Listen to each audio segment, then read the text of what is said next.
demonstrating against the military's undoing of the election and the will of the people.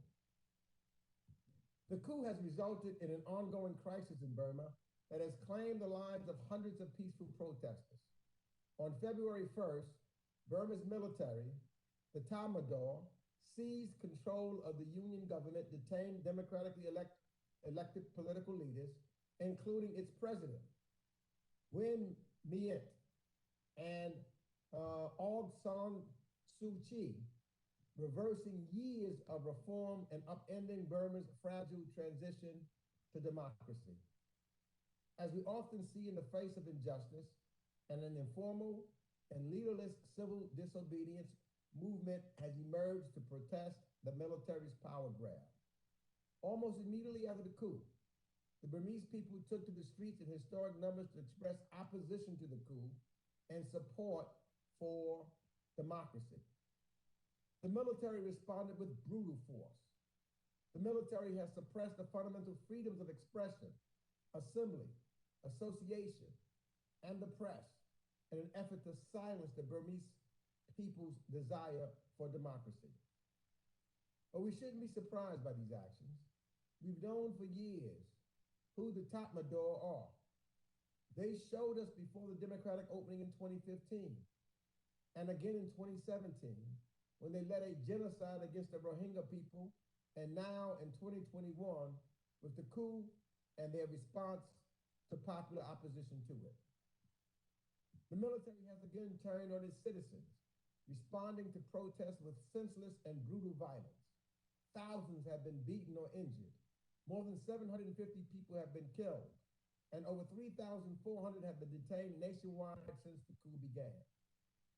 The junta's indiscriminate and lethal violence has even claimed the lives of more than 50 children, the youngest being just 6 years old, a girl killed in front of her father during a raid on their home in the city of Mandalay. In response to the military subversions of Burma's elected government and democratic transition, some lawmakers formed a committee representing Pidangsu Luta, or the CRPH, to restore democratically elected civilian rule. Working with leaders from the civil disobedience movement and Burma's ethnic communities, the CRPH recently formed a national unity government to represent the will of the Burmese people, who have persevered through the military's brutality and finding ever more creative ways to resist its rule. To support the efforts of the Burmese people, the United States has already taken action to reprimand and pressure the Tatmadaw, and we've done this through working with partners in other like-minded countries, and through the implementation of sanctions, including on the Burmese military leaders who directed the coup and on military-owned conglomerates, in addition to placing export control restrictions on Burma and freezing roughly $1 billion in assets. This very body also passed legislation to empower and protect the Burmese people, and we continue to work with partners around the world to build a more unified response to the coup. My time in Congress has taught me that nothing we do alone will ever be as effective as the coordinated action that we take alongside like-minded partners. It is critical that we unleash Burma neighbors and the ASEAN and our partners and allies around the world to place additional pressure on the military junta. We must send a clear message that we stand in solidarity with the Burmese people. I look forward to hearing our witnesses speak on the ongoing crisis in Burma so that we can better understand the situation on the ground, determine what additional steps might need to be taken by the United States government to pressure the Burmese military to immediately cease its repression and violence and secure the release of all detained political leaders and activists. This is indeed a challenging time for the people of Burma, who have seen far too much violence and oppression. Now, as a new generation of Burmese look to the world for hope, we must answer their call and support their campaign for dignity, democracy, and freedom. Let me now recognize my friend, the ranking member, Mr. McCall of Texas, for any remarks he might have.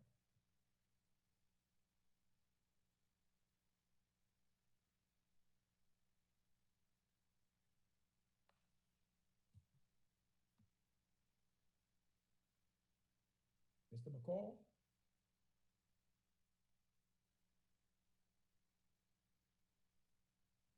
Okay, can you hear me now, Mr. Chairman? Now I hear you. We had a little technical glitch, but I want to thank you for calling this important hearing today and staying on focus on Burma and these horrific acts in the aftermath of the latest coup.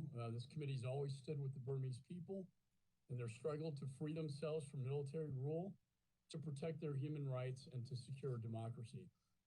I'm grateful that we've continued that spirit of bipartisanship by passing multiple pieces of legislation already this year. And I look forward to taking more action to hold the Burmese military accountable, not as Republicans or Democrats, but as Americans conducting a foreign policy consistent with our values. Just a few months ago, the people of Burma had a flawed but functioning democracy. Today, they live under a reign of terror, with their democratic freedoms being stolen away. And since this latest coup on February 1st, we've seen what can only be described as a military committing mass murder against its own people it's supposed to protect. The latest estimates place the death toll at well over 700 civilians killed throughout Burma. In addition to this violence, the Burmese people are suffering through mass arrests, nighttime raids, communication blackouts, and widespread intimidation of the press. It's all designed to crush their spirits and their will to resist. Incredibly, it's not working. The people of Burma continue to take to the streets, inspiring the world with their resolve to regain the democracy and their military that their military stole. The United States will continue to stand with them, and today's hearing will guide our next steps. To begin, we need to tighten our sanctions against the regime, against the military for their brutal human rights violations during this coup, as well as their prior genocide against the Rohingya. In addition, if we want to achieve any meaningful purpose at the United Nations, we need to understand the motivations of Russia, which is drawing closer to the Burmese military. And we need to understand the motivations of the Chinese Communist Party, which wants to extend its Belt and Road Initiative through Burma to the Indian Ocean. And most of all, we need to make sure we are doing all we can for the brave people of Burma who are risking their lives to stand up for their rights. People like Burma's ambassador to the United Nations, who has spoken out against the regime that has taken over his country's government, is at a huge risk to himself and his family. So, Mr. Ambassador, it's quite an honor to have you with us here today, and your bravery inspires us all. I'd like to thank Ambassador Curry and Ms. Omar for joining us today to discuss our next steps to respond to this horrible coup. And with that, Mr. Chairman, I yield back. The gentleman yields back, and I'd now like to turn to Mr. Barrow, the chair of the Asia Subcommittee. I yield 1 minute to you. Thank you, Mr. Chairman, and to the ranking member for holding this incredibly important hearing. I'll keep my comments short. I'm proud of the work that we've done in a bipartisan way, both on the subcommittee as well as the full committee, and in a bicameral way, as well as the steps that the Biden administration has taken, both to implement sanctions on the military, but also to show support for the Burmese people. And now that this coup's gone from days to weeks to months, the resolve of the Burmese people is something to be admired. You know, up to 90% of the country is on a general strike, shutting things down, sending a clear message that the Burmese people don't want to backslide on this coup. Everything we can do as a committee and as a country and internationally to support the Burmese people and their rights and their freedoms is something that we ought to be doing. So again, thank you for hosting this hearing. The message to the Burmese people is the American people and the American Congress are with you. Thank you, and I'll yield back. Thank you. The gentleman back. I now yield 1 minute to the ranking member, Mr. Shabbat, for 1 minute. Thank you, Mr. Chairman. As the current ranking member of the Asia and Pacific Subcommittee, and having chaired that committee several Congresses back, I've followed events in Burma very closely for quite a few years now. And the February 1st coup was a shameless assault on Burma's fledgling democracy that once again demonstrated to the world who really runs that country, and that's the Tatmadaw, the military. This time around, though, the people of Burma have courageously rejected the coup and are demanding their God-given right to freedom and self-government. as they continue to face barbaric suppression by the military. And the situation keeps getting darker as the Tatmadaw arrests, tortures, murders more innocent people every day. In light of this, the Biden administration must rally international support for a tougher response against the Tatmadaw. We need a concerted response that would bring this coup to an end and place Burma on a permanent path to a stable federal democracy. Thank you for holding this hearing, Mr. Chairman. I yield back.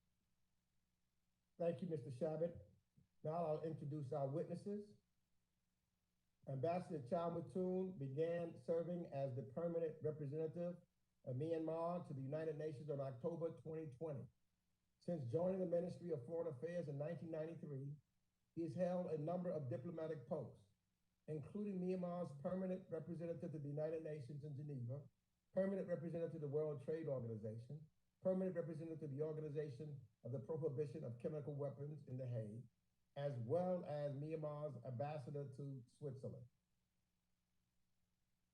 Ms. Kenomar is a Burmese human rights and democracy activist and currently serves as the chairperson of the Advisory Board of Progressive Voices. She was involved in organizing the historical general strike on August 8, 1988, following the Burmese military's crackdown on demonstrators. She was forced to leave her home and was granted political refuge in the United States. She has continued to campaign for democracy in Burma internationally and regionally as the founder of a number of civil society organizations, including Women's League of Burma, Burma Partnership, and Progressive Voice. Ambassador Kelly Currie served as the U.S. Ambassador at Large for Global Women Issues and the U.S. Representative at the United Nations Commission on the Status of Women. Prior to her appointment, she led the Department of State's Office of Global Criminal Justice and served as the United States Representative to the UN Economic and Social Council, an alternative representative to the UN General Assembly from 2017 to 2018. Throughout her career in foreign policy, Ambassador Currie has specialized in human rights, political reform, development, and humanitarian issues, with a focus on the Asia-Pacific region. So without objection, all the witnesses' prepared testimony will be made part of the record. And I'll now recognize the witnesses for 5 minutes each to summarize their testimony. We'll start with Ambassador Chow Mattoon. You're now recognized for 5 minutes.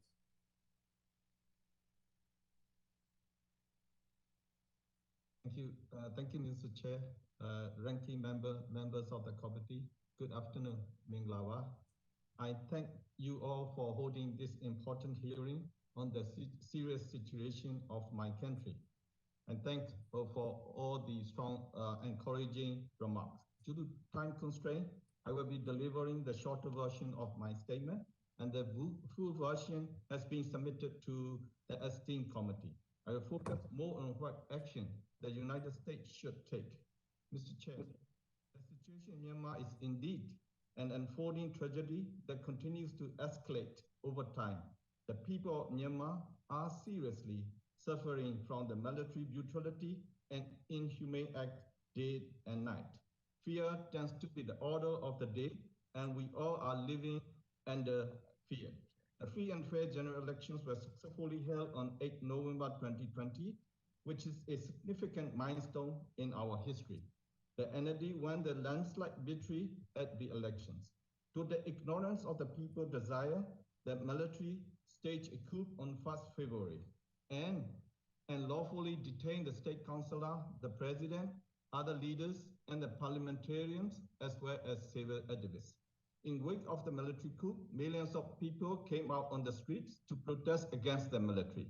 Subsequently, the military terrorist group has cracked down the peaceful protests in a brutal and inhumane manner and committed serious human rights violations, including brutal killing, arbitrary arrests, and torture.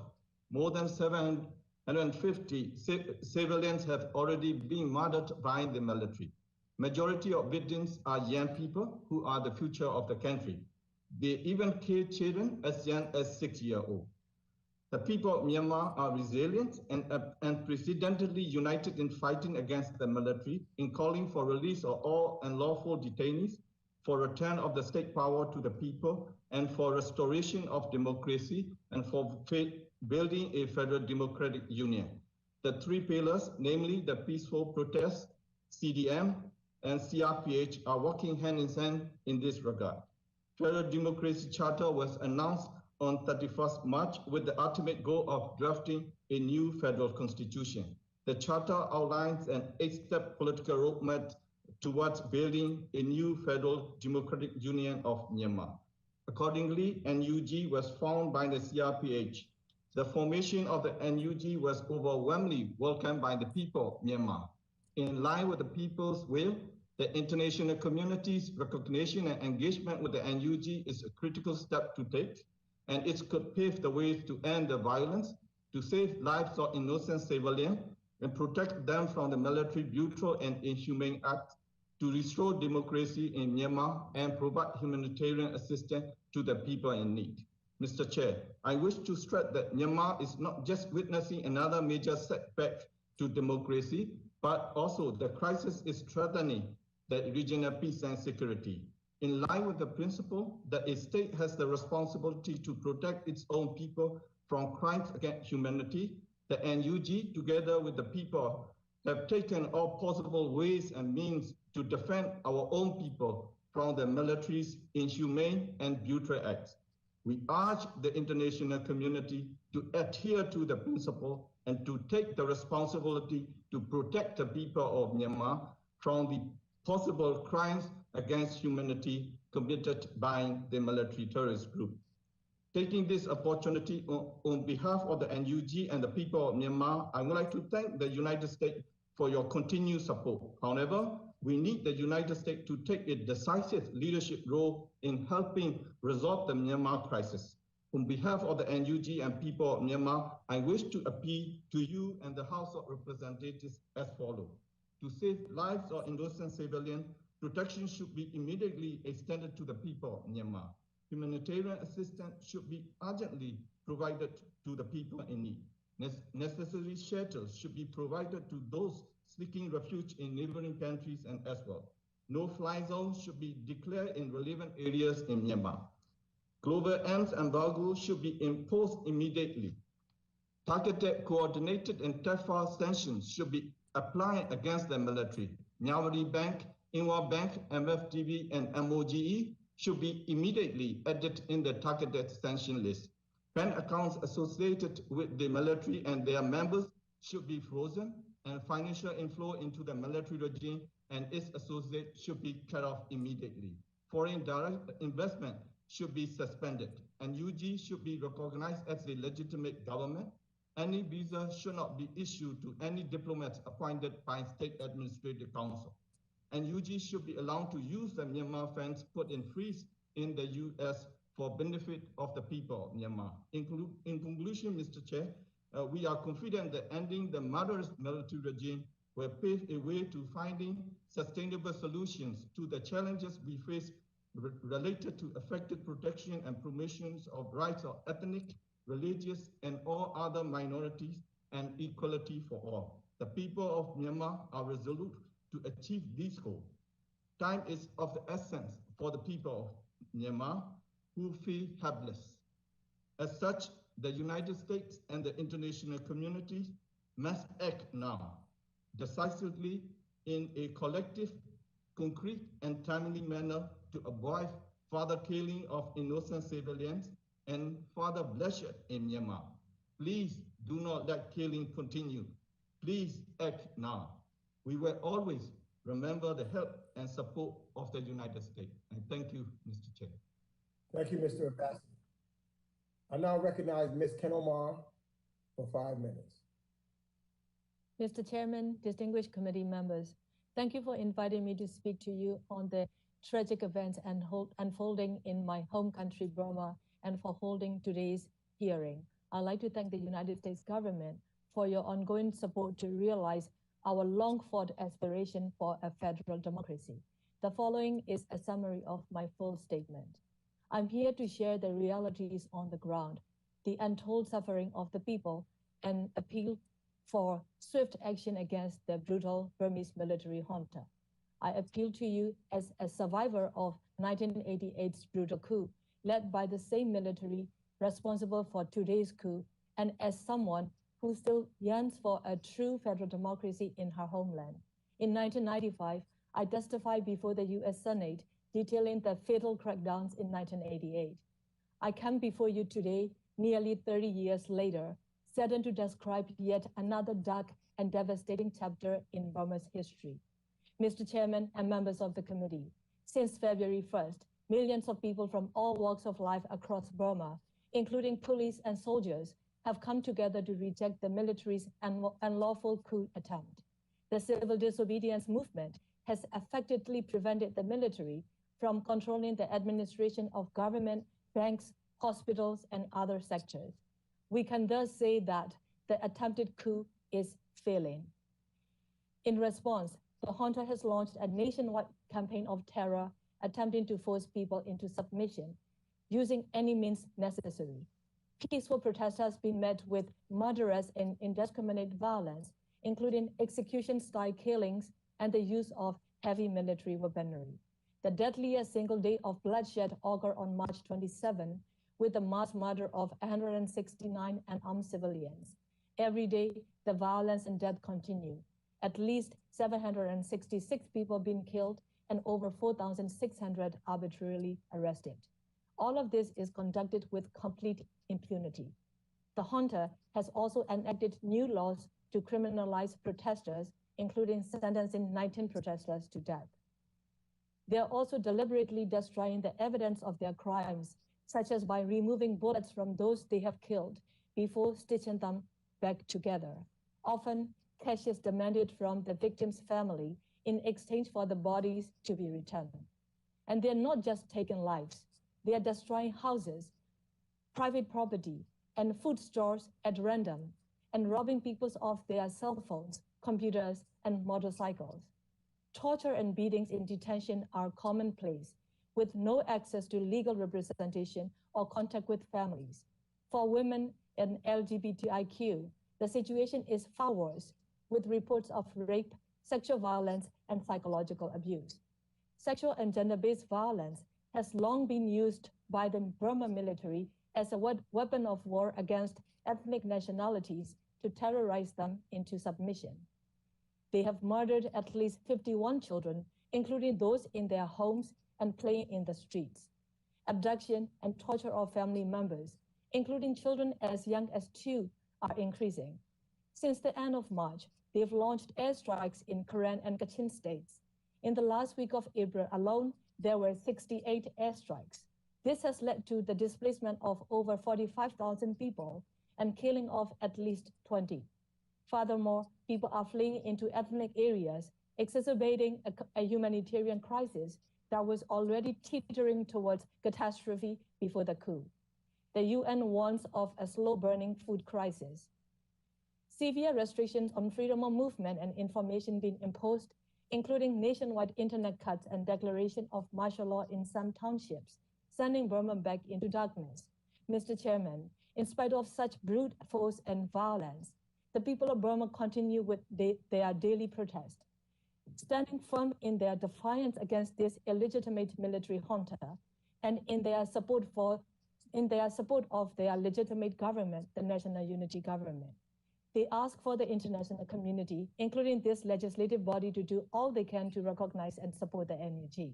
I appeal to this Congress and the Biden administration to stop the flow of oil and gas revenues from Chevron to this unlawful military junta, impose a comprehensive embargo on the transfer or sale of military arms and equipment, including dual-use goods, continue to impose and enforce targeted sanctions aimed at the military and their business interests, and support efforts to hold the military to account under international law for their atrocity crimes, including for the Rohingya genocide in 2017. Mr. Chairman, I'd like to once again thank you and the members of the committee for allowing me to testify today. I'll close my statement with this. Today's violence and atrocities are only possible because of a lack of accountability for the past crimes. There can be no democratic and peaceful Burma unless this military is held to account and placed under total civilian control. I've spent the past 32 years trying to bring about democratic change in Burma. I'll continue to fight for the people. But drawing on my decades of experience, I know that the people of Burma need concrete actions from you and the broader international community. There's this unprecedented window of opportunity that the people of Burma, so many of them young, have created by sacrificing their lives to topple this military junta once and for all. We must not allow it to slip through our fingers. I look forward to your concrete and swift action and answering your questions today. Thank you very much. Thank you, Ms. Omar. I now recognize Ambassador Curry for 5 minutes. Thank you, Chairman Meeks, Ranking Member McCall, and the rest of the committee for the opportunity to appear before you today with my distinguished co-panelists. In the midst of all the devastation and cruelty that you've heard about from the previous speakers, Burma's Spring Revolution has actually been characterized by this incredible optimism, creativity, public spiritedness, and this amazing inclusiveness that's largely been lacking in previous movements. And it's this dynamic that I want to speak to a little bit today, because the way that the CDM and protest movements have cut across class, geographic, ethnic, religious, and generational distinctions in unprecedented ways gives me a lot of hope for where things are actually headed if we can break the circuit on violence that's currently accelerating across the country. The ethnic nationalities and women who have played increasingly critical and leadership roles in this movement have opened up long suppressed dialogues on key societal issues at the same time they're fighting a military junta. This is really unprecedented. And it's this increased awareness of and empathy for the situation of the ethnic people among the majority Bama protesters that's one of the most important features of what is happening today, and one that I think we need to look at as a critical element going forward as we analyze our own policy prescriptions. You've heard from my colleagues about the unprecedented combination of persistent nationwide protests and non-participation through the civil disobedience movement, and how this has tested the junta's ability to retain effective control of the country. And I think this is also important, especially as we look at what the young people are doing, how their savvy digital native kind of behavior has allowed the whole movement to stay a half step ahead of the junta as they've cut off internet access and tried to censor content. Instead, these groups have been able to keep the content flowing into the global and regional media, and they've been really connected with regional activists and into the Milk Tea Alliance, and have been part of this very creative regional network that is another thing that we can build on with our own policy approaches. As we pass the 3-month mark, though, I think that we are seeing the conflict starting to morph into a new phase, and we need to be very conscious of this. In recent weeks, as my colleagues mentioned, we've seen this effort by the democratic and ethnic nationality forces to come together to disavow the military drafted 2008 Constitution, to issue a new federal democratic charter, to appoint a new national unity government that is among the most diverse cabinet in the country's history. There's also a lot of anecdotal evidence, however, that young people are giving up on nonviolent struggle and are joining up with the ethnic armed organizations with the intent to form the basis of a new federal army to support the national unity government. And the national unity government itself has been very open about its intentions there and what they want to do. The Tatmadaw has, of course, responded with more violence. And so we see this increasingly likely scenario of balkanization and state failure, especially when you understand that there are so many well-armed groups in the country and that have never operated under effective state control. And this is a really critical element, again, as we think about what U.S. policy should be going forward and how we should respond.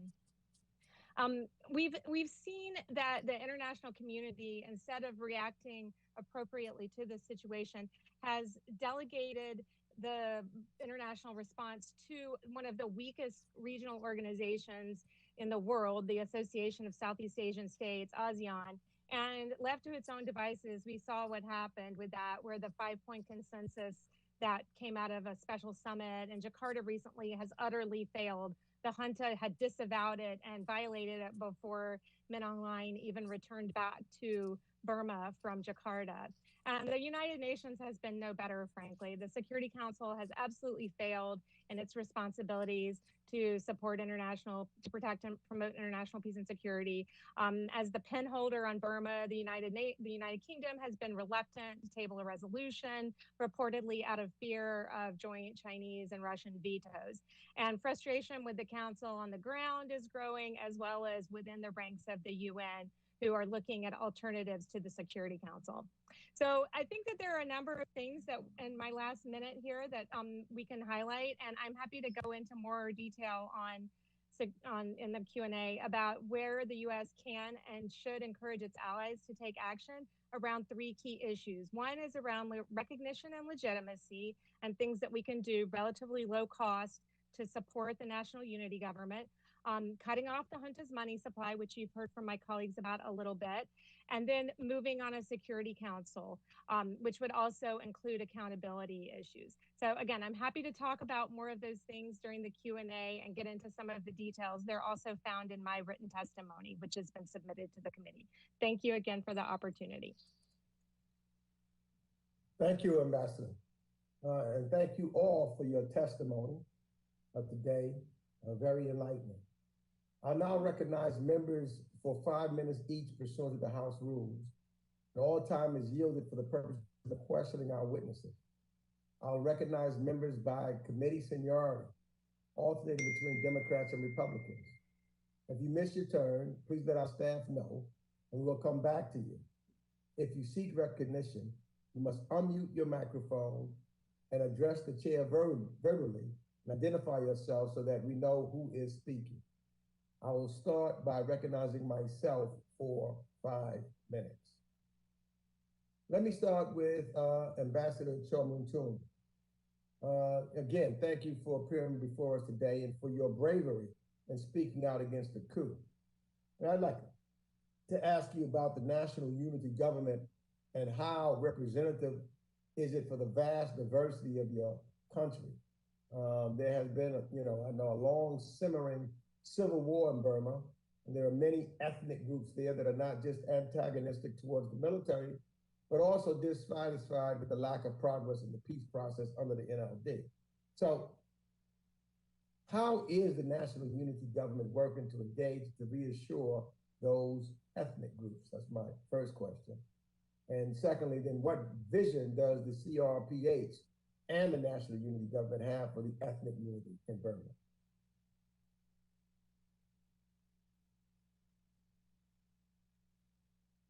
Mr. Ambassador, I believe you're on mute.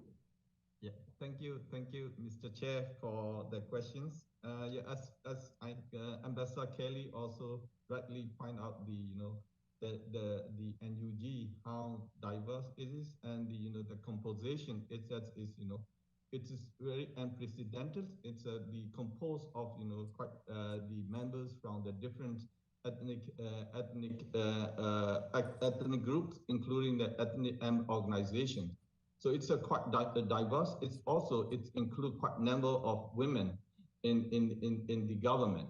So that is what we see is very encouraging. So this kind of the NUG, it's come out with the close consultation among the all relevant stakeholders. So that is what we see is. So it is very encouraging for us. I mean the people of Myanmar, where how the NUG come out and how it will proceed with the goal of building a federal democratic union.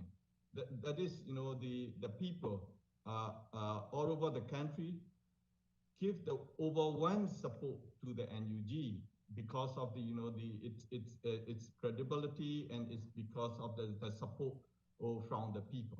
So and the NUG and CRPH, as you know, the CRPH It's it's stand like now the legislative body or body.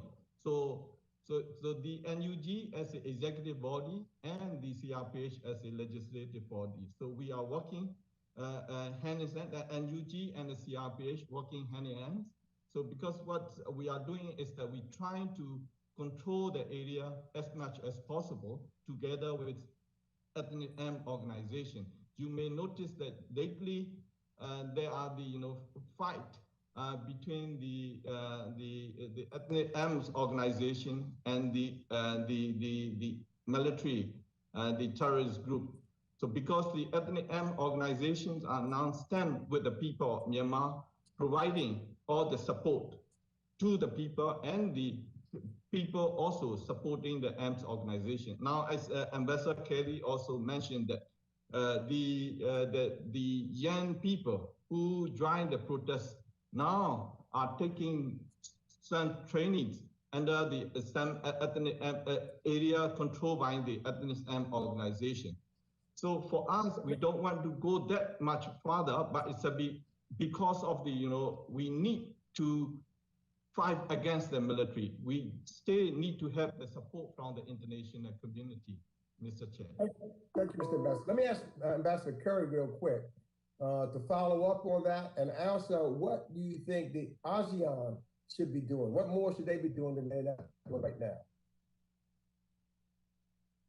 Well, I think that the National Unity Government is doing a good job of reaching out to ethnic nationalities. The biggest challenge right now, though, is that they continue to struggle on dealing with the kind of birth defects of Burma's independence.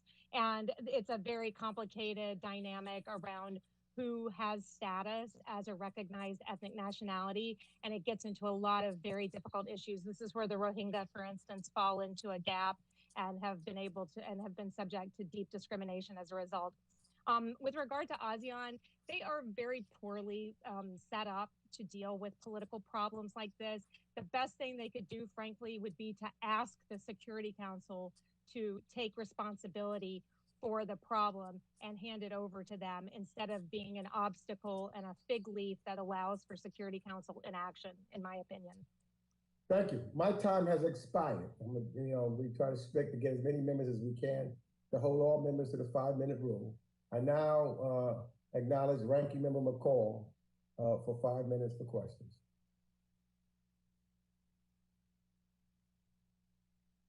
Have to unmute, Mr. McCall.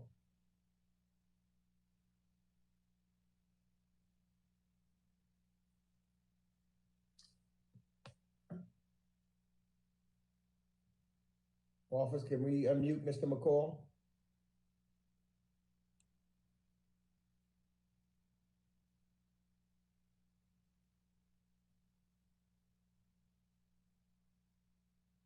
Mr. Chair, the next member is Mr. Shabbat. Mr. McCall had to drop off for a moment. Very good. Mr. Shabbat, you're now recognized for 5 minutes. Thank you very much. I'll start with Ambassador Curry, if I could. Ambassador, you mentioned that the UN has basically totally failed in its effort, and my thinking when you mentioned that was, so what else is new? But since February, Beijing and Moscow have blocked international efforts to restore stability in Burma, including blocking UN Security Council statement condemning the coup before eventually agreeing to a more limited statement that did not use the word coup. How can the U.S. work with other nations on the Security Council, including India and Vietnam, for example, to coax China and Russia into being more helpful, although, as we know, that experience can be about as frustrating as anything on this globe, trying to get them to cooperate constructively on virtually anything. But I'd love to hear what you have to say, Madam Ambassador. Thank you, Mr. Shabbat, and thank you for your historic leadership on Burma. It's deeply appreciated. In my experience working in the Security Council, China hates to be isolated. Russia is more tolerant of it and a little bit more risk tolerant and more of a chaos agent. But the Chinese have a lot of vested interests on the ground in Burma. And I think that to say that they've been blocking something is a little bit of a mischaracterization. The UK and the US and the other so-called like-minded countries haven't really tried to drag things out into the open and force the issue in a way that would force the Chinese to make choices that they currently are avoiding making and are very happy to avoid making. I believe that the best way to see progress in the UN is to actually force the issue and to start talking about tabling a resolution that to actually accomplish some of the things, whether it's an arms embargo or a no-fly zone that the Burmese have asked for, to have open meetings instead of closed ones where the Chinese and others can hide behind the process. But the more openness there is, the more I think that the like-minded countries can benefit and pressure the Chinese into being less obstructive.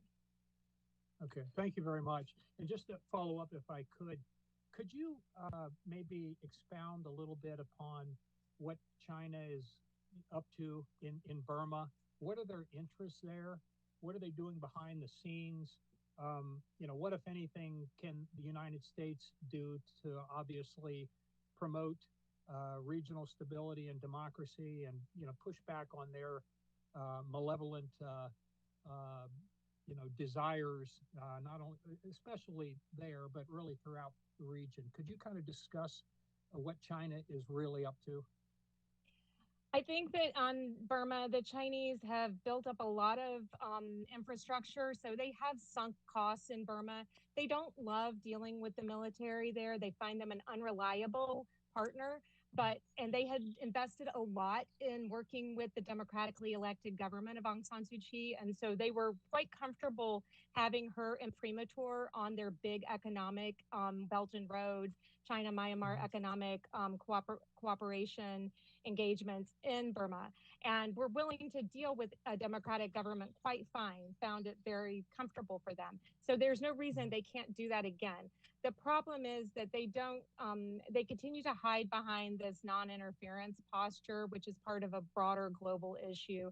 And so there is that. I think that if they were forced to choose, that they would, it would improve the odds that they at least would have to make a choice toward the democratically elected government and move in that direction and show some favoritism. But they're not going to do it absent others who are more naturally inclined toward doing that, and unless they feel boxed out. And so I think that that's the key for us.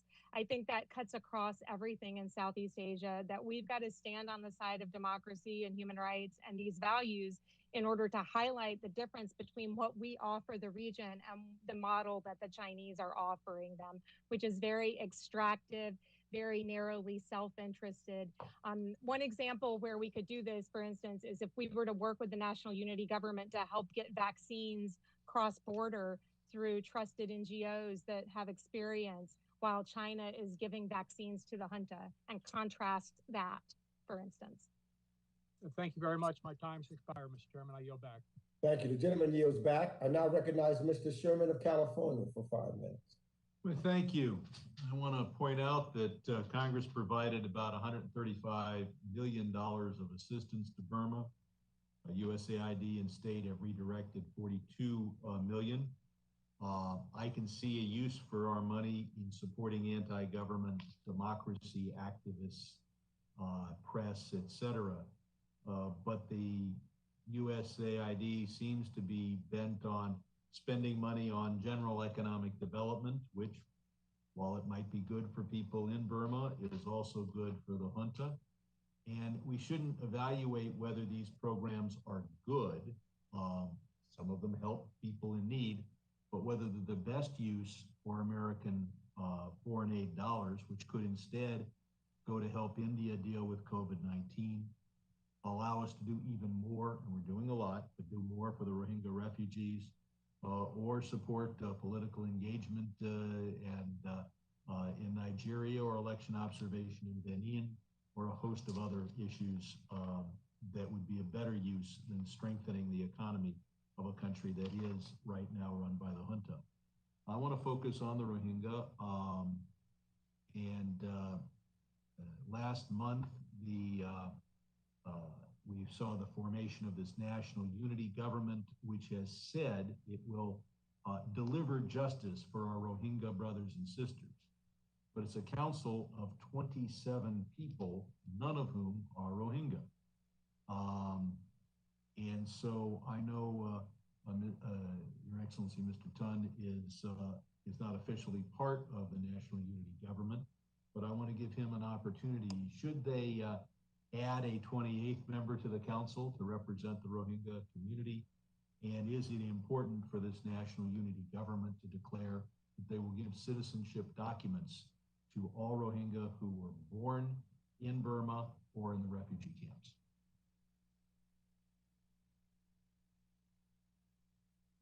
Well, thank you, Mr. Mr. Chairman, for the questions.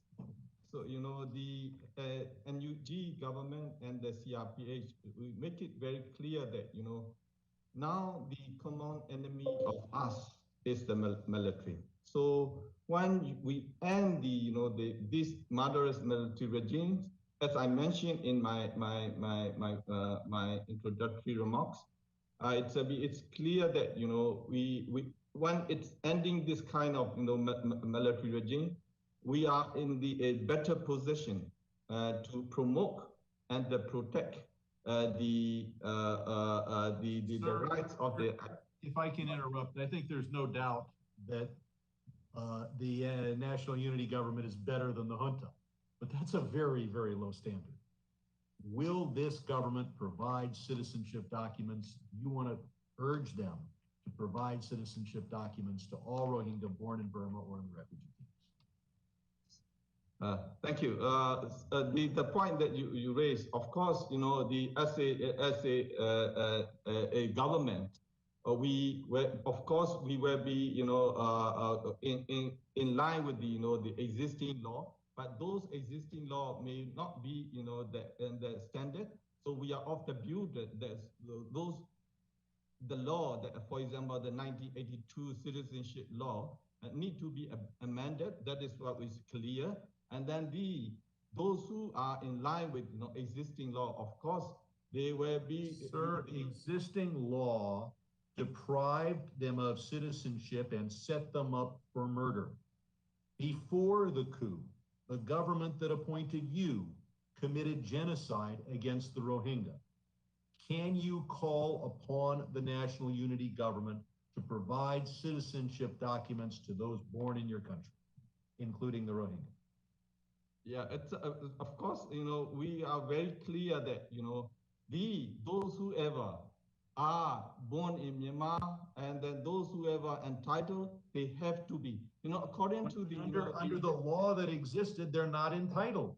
There are laws that existed for decades saying that people whose grandparents were born in Burma are denied citizenship. And for you to say we're going to carry out existing law would be like a post-Nazi government saying we're going to carry out existing German law.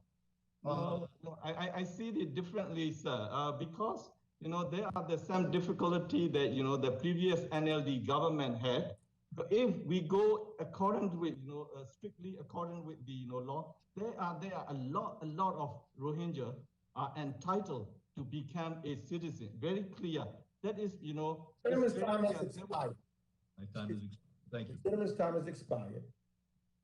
I now recognize Mr. Wilson from South Carolina, who is the chair, the ranking member of the subcommittee of the Middle East, North Africa, and Global Counterterrorism for 5 minutes. Thank you very much, Mr. Chairman, and thank you for calling this important hearing. And we appreciate so much the witnesses who are appearing here today on behalf of the freedom and liberty of the people of Burma. I actually grew up with an appreciation of the people of the region, and that my father served in the Flying Tigers, China, Burma, India. And we know that the United States had such a positive role liberating and keeping free the people of the region. With this in mind, with Ambassador Curry, the United Nations estimates that approximately 20,000 people have fled their homes and remain displaced within Burma, while almost 10,000 have fled to neighboring countries. how does the current crisis in Burma inundate the already stretched thin resources available in the region that are being used to assist Rohingya refugees? Thank you for that question because it is very important. Most of those people are fleeing either internally up north and east away from the area affected by the Rohingya crisis, more toward Thailand and China. And so the population movements have been in different directions. In the past, the United States and other donors operated very robust cross-border assistance, humanitarian assistance into some of these areas. But most of those channels have been allowed to atrophy over the past decade as we moved more humanitarian assistance through channels through the government of Burma. Now we need to really look at widening and reopening and reinvigorating a lot of those cross-border channels in order to reach those populations who cannot be reached through humanitarian assistance, which has been access to those areas has been cut by the junta as part of their attacks on these areas and on the civilians living within them, sir.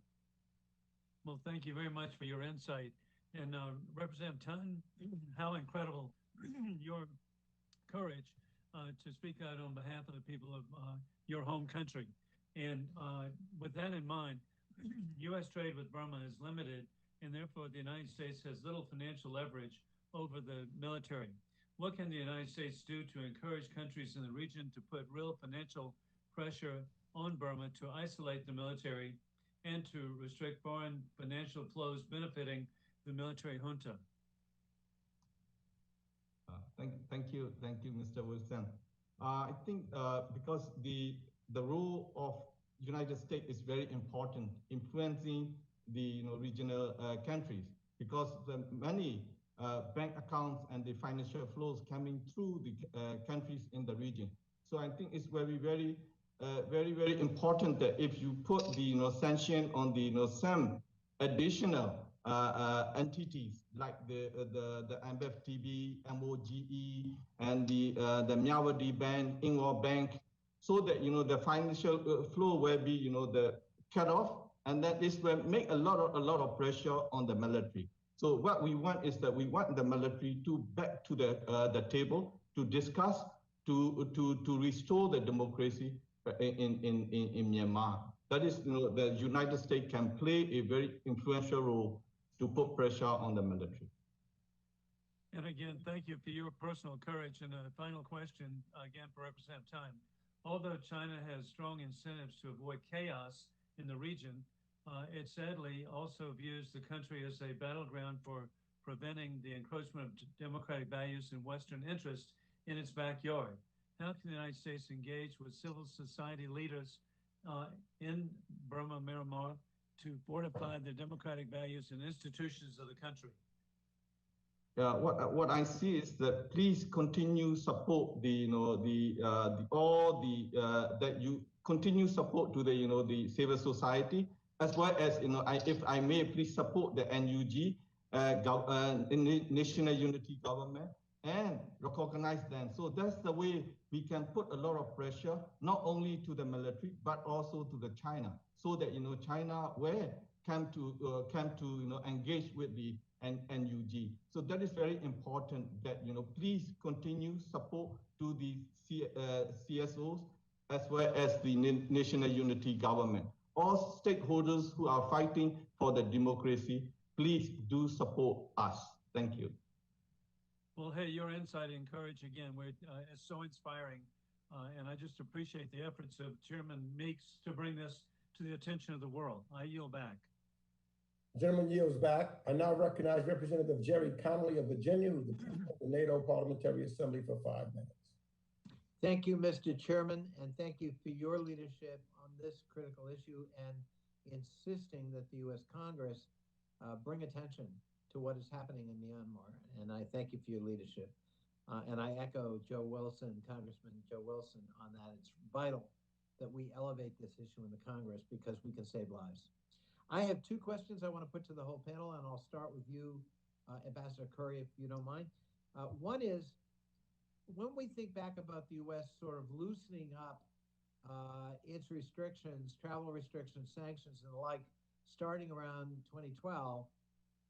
Are there things in retrospect we coulda, shoulda insisted on that might have prevented or mitigated the coup that happened 9 years later?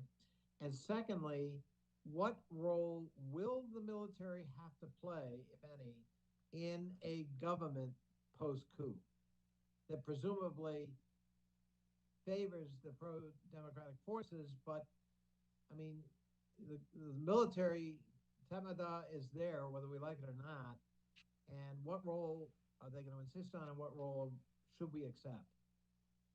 And if I could put that question to all three of you, and start with you, Madam Ambassador. Thank you, sir. With regard to 2012, we should not have lifted sanctions on the military-owned enterprises at that time, and should have been more clear that those were not going to be lifted until and unless the military moved forward with more reforms to the Constitution that addressed issues of civilian control of the military and began a glide path towards removing the military from political institutions. I don't think anybody in the democratic forces, at least not prior to February, would have advocated for the dissolution of the Tatmadaw, but that it should be under democratic control, under democratic civilian control in a democracy is kind of a sine qua non, and it never happened. And that was a mistake for the international community not to insist that that be part of the package. And so I think that that also gets to the role that the Tatmadaw should play in a democratic federal union, is that it needs to be reformed. It needs to be heavily reformed, including by changing its force posture, its makeup, its structure, and most critically, putting it under legitimate and seriously strong civilian controls. Over. Yeah, because it's culturally, isn't it? They've created a culture that's entirely separate from the rest of the country. What could go wrong with that? Thank you. Mr. Ambassador, those two questions. And then Ken Omar. Thank you, Mr. Connolly. I think it is very important that, our aim is to end the military regime. The military should not be in politics, should not be in economy no longer. That's the way we can bring the military under the civilian government. Otherwise, it's where, this vicious cycle we were faced, again and again. So this is the time that we have to make it or not. We have to do or die. This is the time that we have to do it. So within the country, we have the full strength, but at the same time, we need help from the international community, especially like the country like United States. We need a lot of help from you. Please continue put pressure on the military, whatever way that we can. Our top priority now is saving lives of innocent civilians, and then also the providing humanitarian system at this point. And then once the federal democratic union formed and the federal army were established, then the military has to be under the civilian government. That is what Thank you. Thank you, Mr. Ambassador. And I want to give Ms. Omar a chance to respond as well. Thank you, Congressman Connolly. To respond to your question on the like whether the restrictions, the sanctions in 2012, whether it was in responding to your question, I want to recall my conversations and meetings with the officials from the State Department at that time, that I was actually appealing to the State Department not to let go of all of these measures, because we know so well of how this military mindset is, and we don't have the confidence enough in that. Yes, of course, there were cautious optimism, but also we know that we cannot feel confidence enough yet. So I was actually appealing to the State Department to have the plan B and also go through step-by-step calculations of lifting of the measures, depending on what are we getting from this the military guided quote unquote civil disciplined democracy. So I think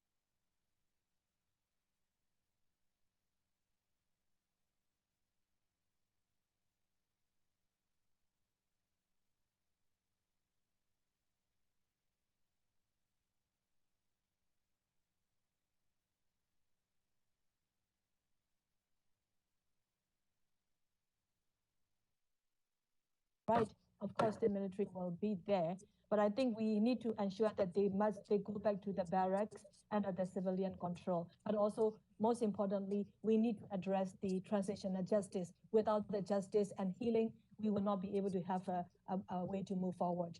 Thank you. Thank you so much. Thank you, Mr. Chairman. Gentleman's time has expired. I now recognize Representative Scott Perry of Pennsylvania for 5 minutes.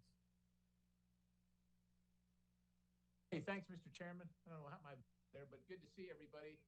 Ambassador Curry, you know, I got to tell you, I look at this situation in Burma, and I'm not sure what the best position for the United States to be. I mean, obviously, we don't support the junta or the coup, but Suu Kyi, of course, you know, was no friend of the Rohingyas, and you know, most of us in this committee, if not all of us, voted to characterize that as a genocide against the Rohingya.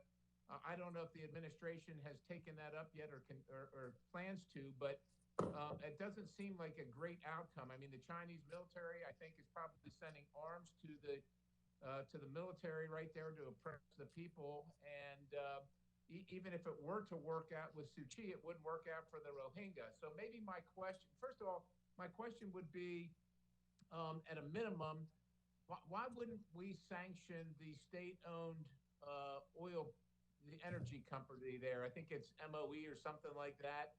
And then next would be, what can the United States do unilaterally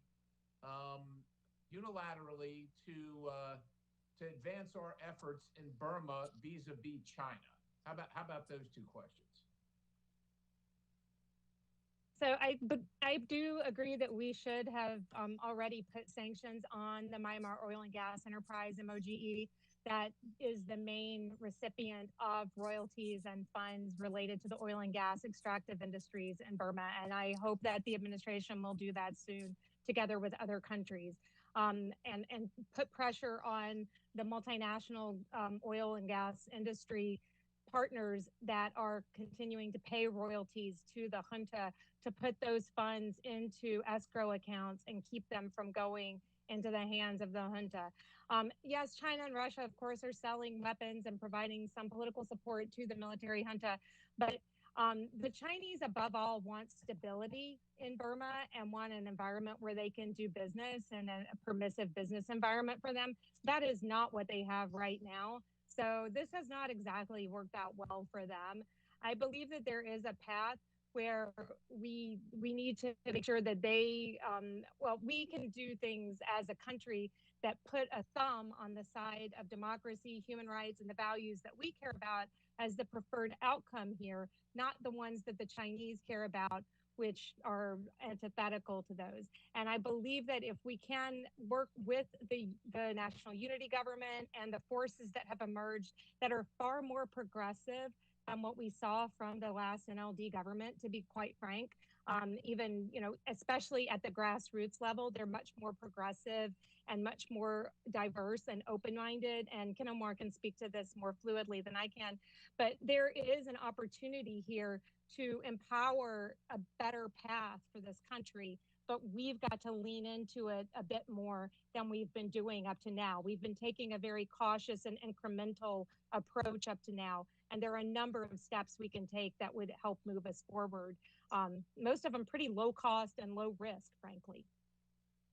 Well, I appreciate your answer, and I appreciate the caution as well. However, we've been talking about the Rohingya issue. I'm actually surprised there are any Rohingya left at this point. But that having been said, what would be in the national unity government? What would be the position, or where would Suu Kyi be in such an arrangement that the United States would support? I certainly don't want to see the United States kind of go from the pan into the fire, so to speak. I would actually love to have Ken Omar answer that question, because she works a lot with these issues of how to address this problem within Burma politics. All right. Thank you. Is it okay? Can I get the question again, please? I'm sorry. Yeah, what position would Suu Kyi have in a national unity government that the United States would support? What would be her influence? What would be her position? Would she have no influence, because we're essentially we're essentially talking about potentially supporting someone who's antithetical to our efforts regarding the Rohingya. So we just need to know what we're getting into here. Thank you. Thank you for the question. Just for us as our organization, Progressive Voice, and our partners who work to advance the human rights agenda, and as well as for the protection of the vulnerable communities, including the Rohingya community.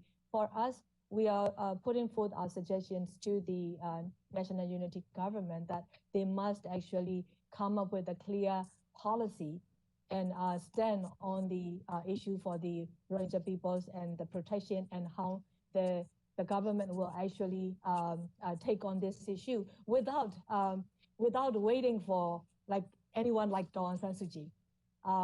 Unfortunately, the gentleman's time has expired. Thank you, Mr. sorry. Chairman.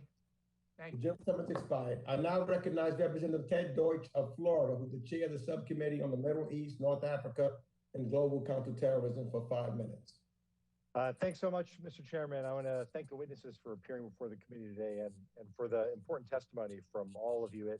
It seems to have become a hallmark of our work on this committee to hear, unfortunately, again and again about the constant, relentless threat authoritarianism poses to democracies and democratic values. And as with anti-democratic backsliding elsewhere, the struggle in Burma is one that we can't ignore. I'm really grateful for today's hearing. I've said before, the battle lines of the fight to protect democratic values and human rights transcend state boundaries and peoples, and it's imperative that those who stand for democracy everywhere, including here in the United States, recognize one another as partners in that struggle. So in that vein, I've been encouraged by many of the administration's actions to pressure the Tatmadaw, support the Burmese people, including economic, diplomatic, and humanitarian measures. But it's clear that, as we've discussed, that more can and should be done. I'm disappointed that ASEAN didn't include releasing political prisoners among its 5 points of consensus. Troubled, as we've been discussing, that the Tatmadaw has failed to heed ASEAN's call for ending violence. And I hope that coming out of here, there will be even greater urgency beyond this committee to resolve the crisis in Burma and fuel positive momentum behind the legitimate demands of its people, including the Rohingya community and other persecuted minorities who have suffered so much in recent years. And I want to actually talk about the ethnic minority inclusion in the resistance. And Ambassador Curry, you noted in your testimony that increased awareness of and empathy for the situation of ethnic people among Burma protesters has been one of the most remarkable and important features. But we've also heard that there's a strong feeling among some ethnic groups, including the Rohingya community, that the National Unity Government, Federal Democracy Charter need to be more inclusive. We've talked about that here today. What more can our government, can the United States government and like-minded partners do really to promote inclusion and full representation of all ethnic communities in Burma and help the credibility of the National Unity Government, which where that's sorely lacking? I think that's a great question. First, we can't solve this problem for the Burmese people. The solutions for it do have to come from within Burma, because these are problems that predate the founding of the country. Just as in our own country, we've had to struggle with the issues that came into our society through the founding of our country with slavery and racism and all of these things. The same challenges are there in Burma, and they've spent the past 70 years since independence more or less under authoritarian and very racist and chauvinistic governments that have not allowed any of those conversations to take place. So some of those conversations are essentially frozen in 1960 or 1950. So if you think about our own experience and where we were back at that time in our own discussions around racism, you can understand how far they have to go and how quickly they have to move to catch up to what the modern world expects from a country in terms of how it treats its ethnic nationalities and minority communities and vulnerable communities. I think what Ken Omar said is right. The groups that are pushing within Burmese politics to change this dynamic are critical to it and will continue to be. We have to continue to empower those voices and reflect them in our own engagement with the National Unity Government, and then use what leverage we do have. again, we want to support the national unity government. It's obviously better than the coup, as Mr. Sherman said, but that's not good enough. I think we do have to hold them to a standard of expecting them to acknowledge and do better on Rohingya than the NLD did in the past.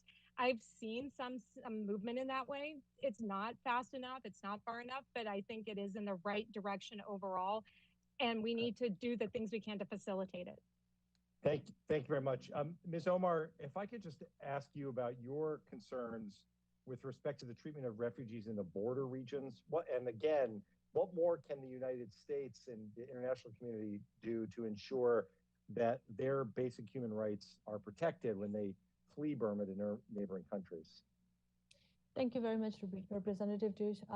So for now, the challenge that the people are having is the neighboring countries' government, such as Thailand, are not allowing the people to, like those who are fleeing from the airstrikes, to come across the border to their country, while also there are no free passage, or the humanitarian corridors are not allowed to open to reach to those most needy ones across the border back in Burma. So I think we would like to really see your support and in your communication and advocating to the Thai government in particular to help open those humanitarian aid corridors. Gentleman's time has expired. I now recognize Representative Ann Wagner of Missouri, who's the vice ranking member of the full committee, for 5 minutes. I thank you, Mr. Chairman, and thank you for organizing this very important hearing. What is happening in Burma is a tragedy, and my heart breaks for the Rohingya who continue to suffer unimaginable atrocities at the hands of the genocidal Burmese military or Tatmadaw, and for the courageous protesters braving the brutal crackdown as they fight for democracy. The United States must continue to support the people of Burma as they stand up to the military junta and to bring to justice those responsible for egregious human rights violations and crimes against humanity.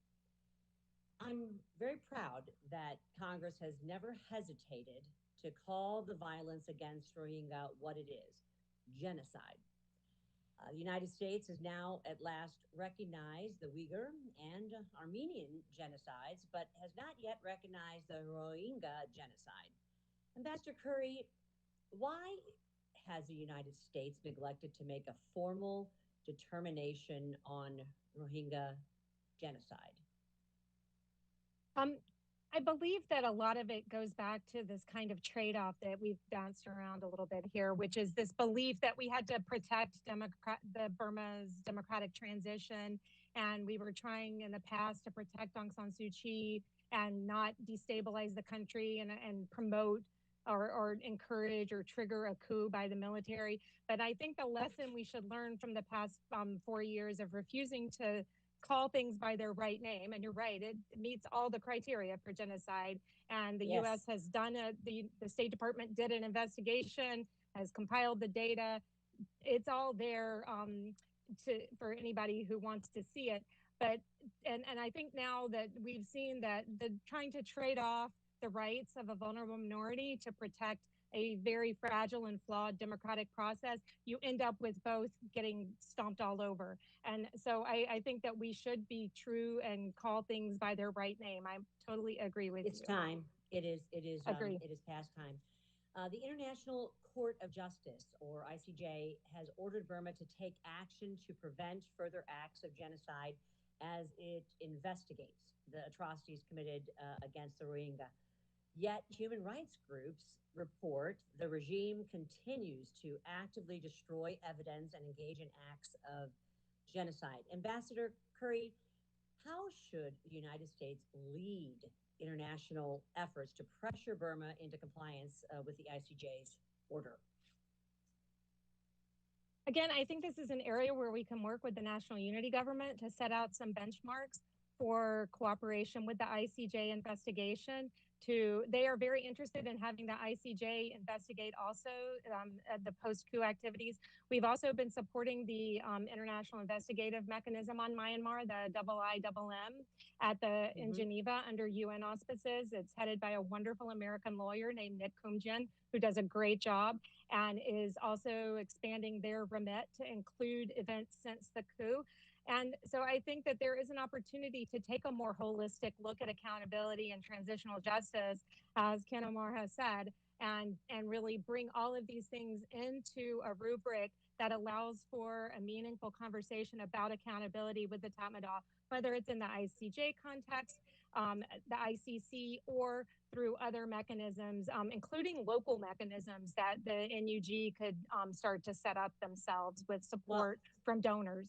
And to that point, Ms. Omar, Burma's civil society organizations have formed kind of the backbone of the opposition movement for protesting the coup, with the Tatmadaw working to isolate Burmans from the international community and resist the flow of information. How can the United States strengthen these civil society groups, Ms. Omar? Thank you. We, at this point, for the last 10 years of all of the great work our civil society partners have done on the ground, building the blocks for the democracy. Now, with this military coup, it's been very challenging. Everything that we have built seems like we're losing at the moment. So yes, we need desperate help. We desperately need your help and support.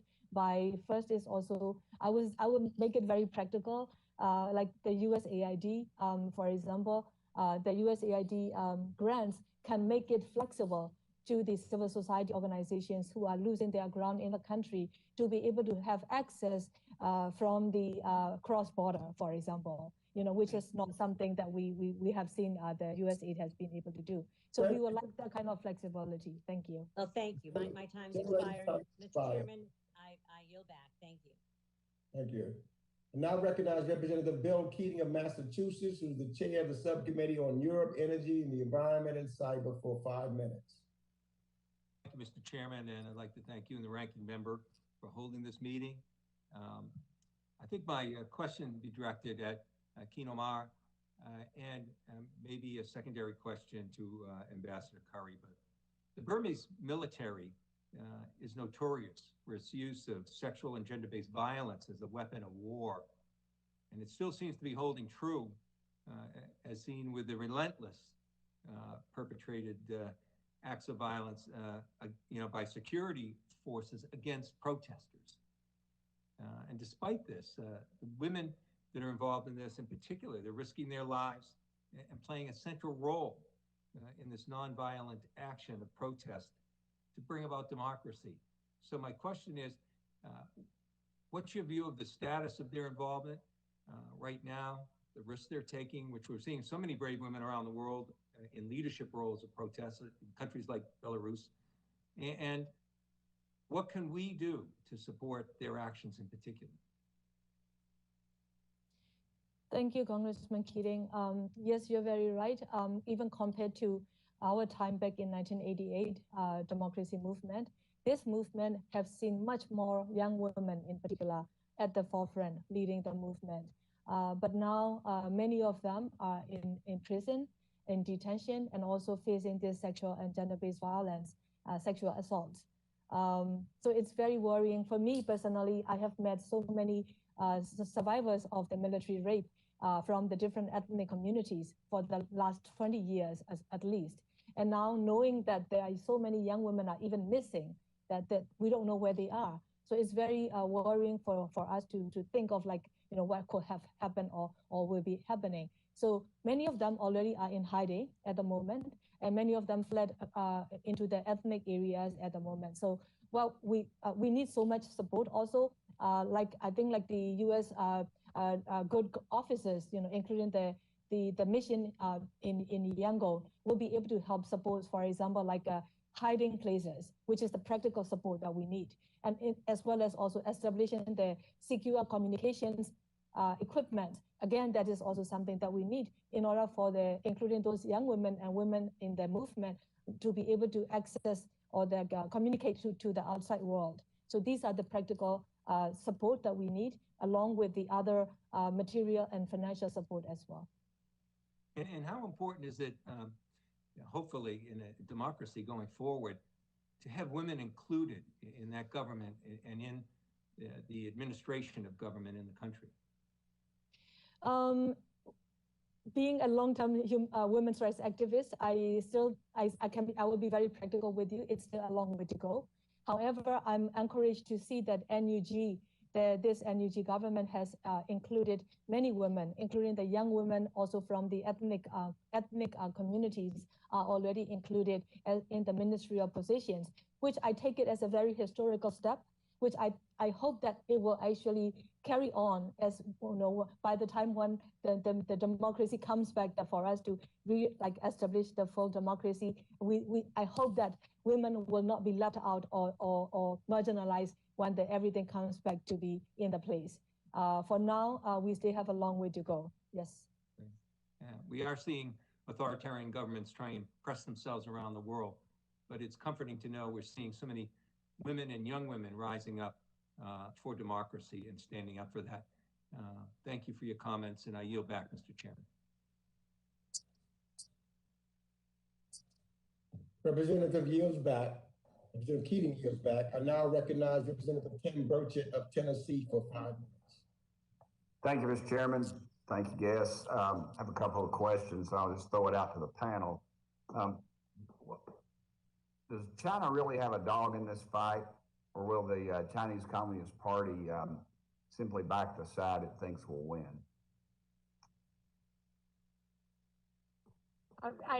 I'll go ahead and take that.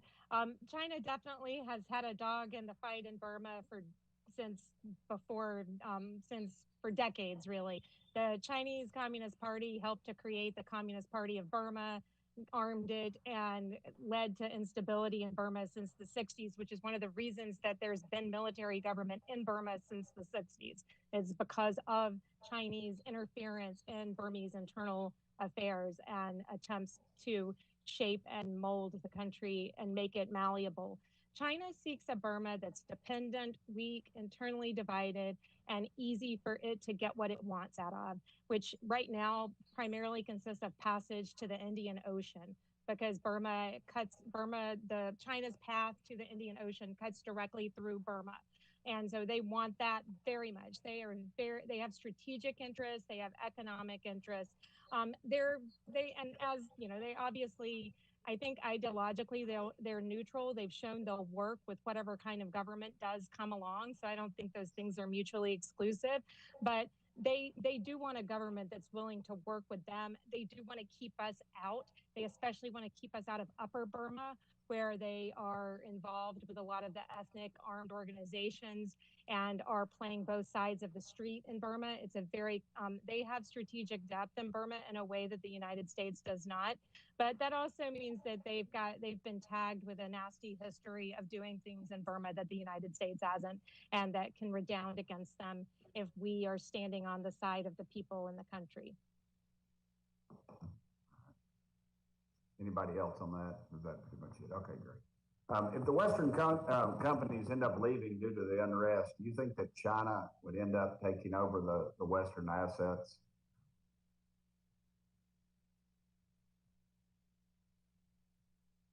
Omar, do you want to take that? Please go ahead, Kelly. Thank you. I think that, it's a possibility, but the other thing you have to remember about the Tatmadaw, we've talked a lot about what the Chinese want, but the Tatmadaw are also quite anti-Chinese themselves. They aren't, they're not just they're kind of anti-everybody. They're quite xenophobic and nationalistic. So I think that there is a limit to which they will allow Chinese incursion into the country. When they did open up the country back in 2010, it was largely because they felt they had become too dependent on China in the preceding years and they don't want to be that dependent on the Chinese again. So they will seek to retain independence of operation and they'll look for other partners whether it's other Asian partners are more likely, the Singaporeans, even the Japanese and South Koreans have been more amenable to working with military-led governments than the United States and some of the European partners. All right. What are the implications for the instability in Burma on a broader, I guess, regional security issue? Anybody? I will say the regional security issue. There are actually different, quite a few. I would say first is the spillover effects into the neighboring countries, particularly the people who are actually fleeing from the military violence, as we see now. But also traditionally in the past decades, people have been fleeing Burma for all kinds of reasons across the border, including as the migrant laborers. So there is this regional, there is an impact on the regional stability from that aspect. That comes with the other, the health as well, especially now during the COVID, the pandemic time. And you can imagine of how also the neighboring countries might be thinking at the moment, but the reality is Myanmar people, Burma people really need to flee for their security. So that's one. The other is we have this drug problem where the military themselves have been involved and complicit in that, along with their militias that they have set up. And so these are also the issues that the region, especially for the ASEAN, have been dealing and need to deal with, which we feel quite frustrated that ASEAN is not able to see that they need to focus the solution for Burma based on the people instead of based on this military. Thank you. The gentleman's time has expired. Thank you, Mr. Chairman. Another excellent meeting. I now recognize Representative Ami Bera of California, who's the chair of the Subcommittee on Asia, the Pacific, Central Asia, and Non-Proliferation for 5 minutes. Thank you, Mr. Chairman. And again, thank you for this timely hearing. As I think about the resolve of the Burmese people, it's quite remarkable. I've heard up to 90% of the country is currently shut down with, essentially a general strike, which it probably is the largest general strike that I can recall in my lifetime, and it doesn't seem like that resolve is shifting. If nothing else, it seems like the Burmese people are digging in, even with the hardship. Electricity shut down, water shut down, food markets, everything shut down. At the same time, when I listen to the Tatmadaw, it also doesn't seem like their resolve is changing as well. Even as we put in sanctions, increase sanctions, perhaps consider secondary sanctions and the like to continue to isolate them. I guess a question for any of the witnesses, within the military, the generals certainly seem to not care about what's happening to the civilians, but within the rank and file military, as they exert violence against their own fellow citizens and others, are we seeing any erosion of that and folks defecting and et cetera? Ambassador Curry. Yes, I'll take the question. Yeah. So yes, there are actually many hundreds and perhaps even a few thousands of police have joined the civil disobedience movement, as well as those from the army are also joining. We have some level, like including the police chief, for example, position, as well as those who are the captain level from the military are also joining. But of course, we're not seeing to the point of like the large scale or the large number. I think that there's a problem is also that because the military already kept them within they are also living themselves in open prison. That there's been an internet cut to the military and military family members. So there are a lot of these measures and restrictions are already imposed. What worse for them is like if they are found to be suspicious of even joining the people's movement, they will be immediately put in jail and face a lot of harsh punishments. So I think we are having to that that situation. But I have to say, though, that there are so many that we know, there are so many, including the high levels, who want to join the civil disobedience movement or who just disagree with the military coup. I can add to that. There have been some defections. What we're also seeing is a lack of will to fight on the front lines, because you have to remember that even before the coup, there was a civil war going on in Burma and had been since 1948. And what we're hearing from some of the ethnic armed organizations is that they are seeing people just running away from the front lines, abandonment of posts and bases on a scale that they're not used to seeing. And so there is some question about whether, about order and discipline within the ranks. I think that there is that is a potential point of exploitation. Great. And are there any specific steps that we ought to be thinking about as Congress to again support both the people, but also I think if the rank and file start to, if the morale of the rank and file military start to erode the longer this goes on, I think then you can get to an endpoint perhaps. If Congress can authorize cross-border assistance at scale and make it very flexible so that it can be used to support deserters who leave the military, some DDR and things that are going on to demobilize people, that would be helpful, because there are groups within in the cross-border space that could carry out that mission. And I think that's something that would be helpful. The other thing that the United States can do is really make sure that we are leaning heavily on the side of the NUG and against the junta on things like, on really technical things like not giving agrément to diplomats that the junta tries to send to the United States or to other countries. We can all refuse that, and to extend visas for diplomats who are loyal and for others who are loyal to the regime, to the NUG. Thank you. The team is fired. I now recognize Representative Andy Barr of Kentucky for 5 minutes. Thank you, Mr. Chairman. And I join my colleagues in condemning the junta and the Tatmanda's military coup, the unlawful detention of the state councilor, declaration of martial law, and the human rights abuses against civil disobedience and peaceful protesters. This is clearly, obviously, a major setback for democracy in Burma. But I want to return Ambassador Curry to the important strategic implications and the considerations that we have to give to China's malign influence in the region. You did a good job painting the picture for us in terms of China's longstanding interest in Burma. But can you elaborate a little bit on what ties exist between the CCP and the Tatmadaw?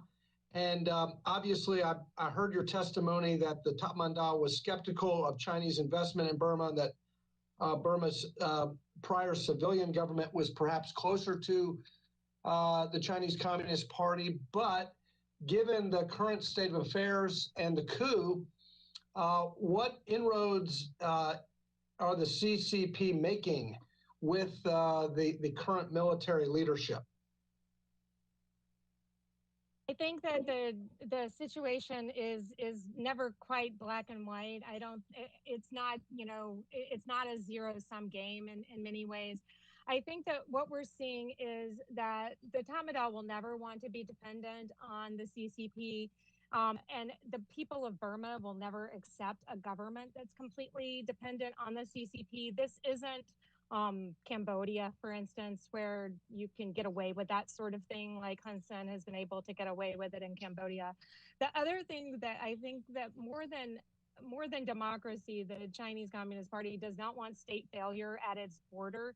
It shares a border with Burma, and there are ethnic groups that straddle that border.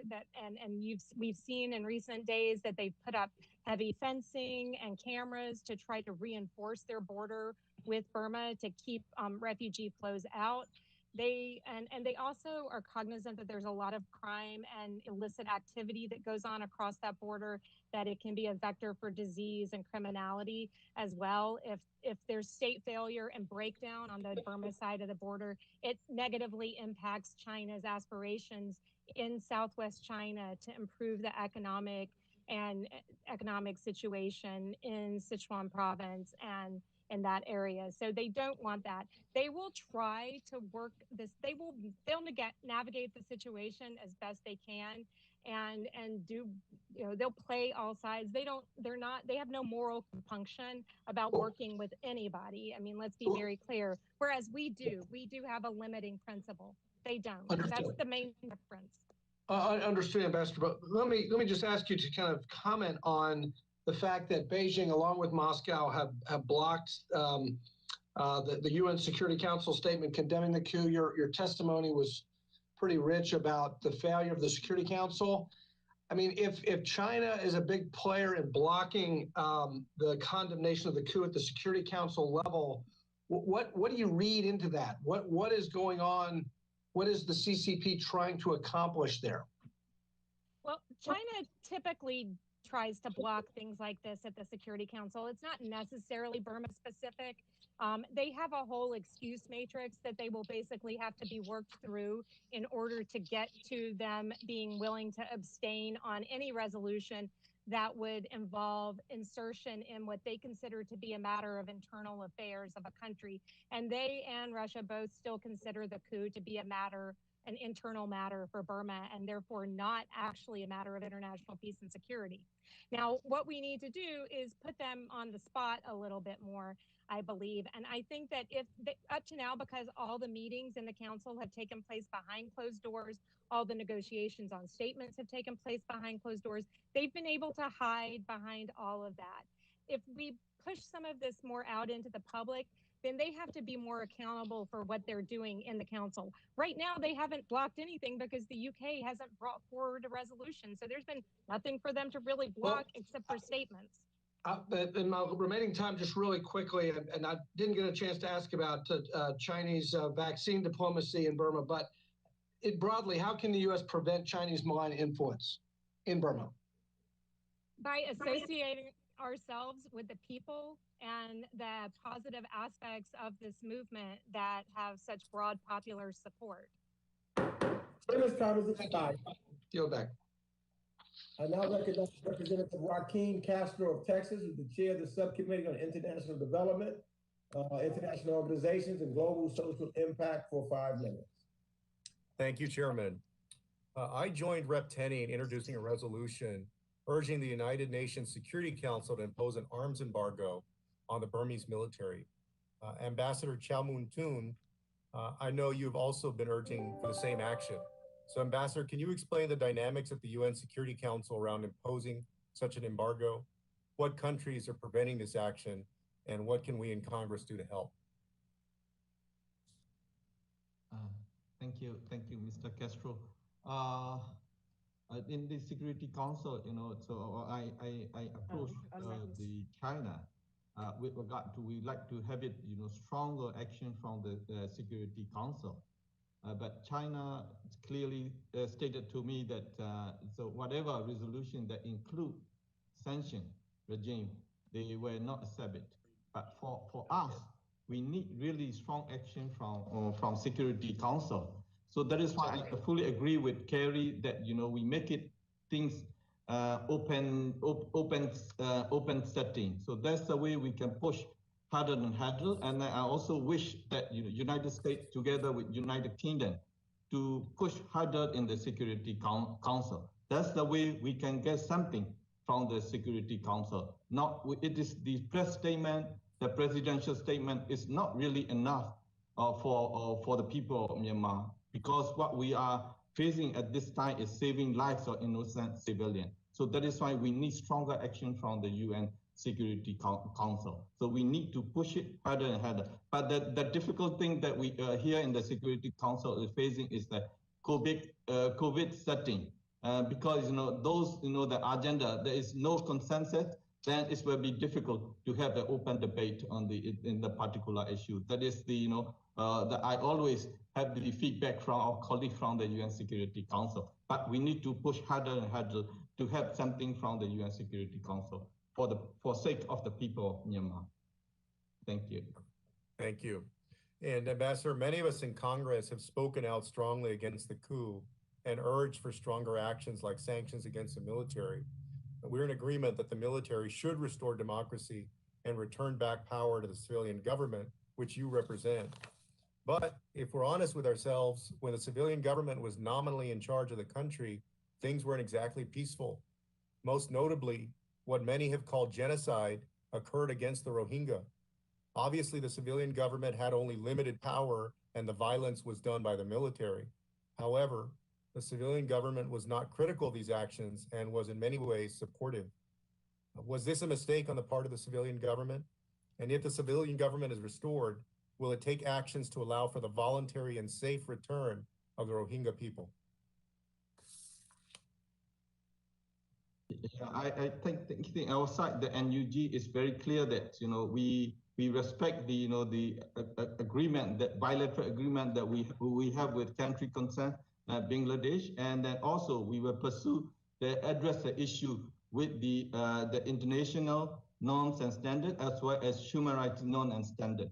That is what we were going to pursue it. So the NUG is an interim government, so that we were going to do it once the full-blown the government is being established. So we will address the issue with the international norms and standards. So those whoever have the right, we have to respect it. So those whoever in the country, we have to respect it. Equality should be respected, so that those who are now in the Bangladesh side, we are always welcome them back to Myanmar. So we will definitely pursue with the agreement that we work with Bangladesh. So we welcome them to live together with us in the peace and harmony.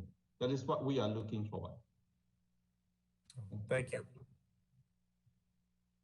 I yield back, Chairman. Chairman yields back. I now recognize Representative Claudia Tenney of New York, Vice Ranking Member of the Subcommittee on International Development, International Organizations, and Global Corporate Social Impact for 5 minutes. Thank you, Mr. Chairman, and thank you for having this important meeting as well, along with the ranking member. And I also want to say thank you to my colleague, Representative Castro, for being the lead on this with me, and so many other members who have joined on, and why this is so important to me in my district. I have over 4,000, maybe 5,000 Burmese refugees, many who have become citizens and outstanding members of our community. They've been coming to our community for many, many years.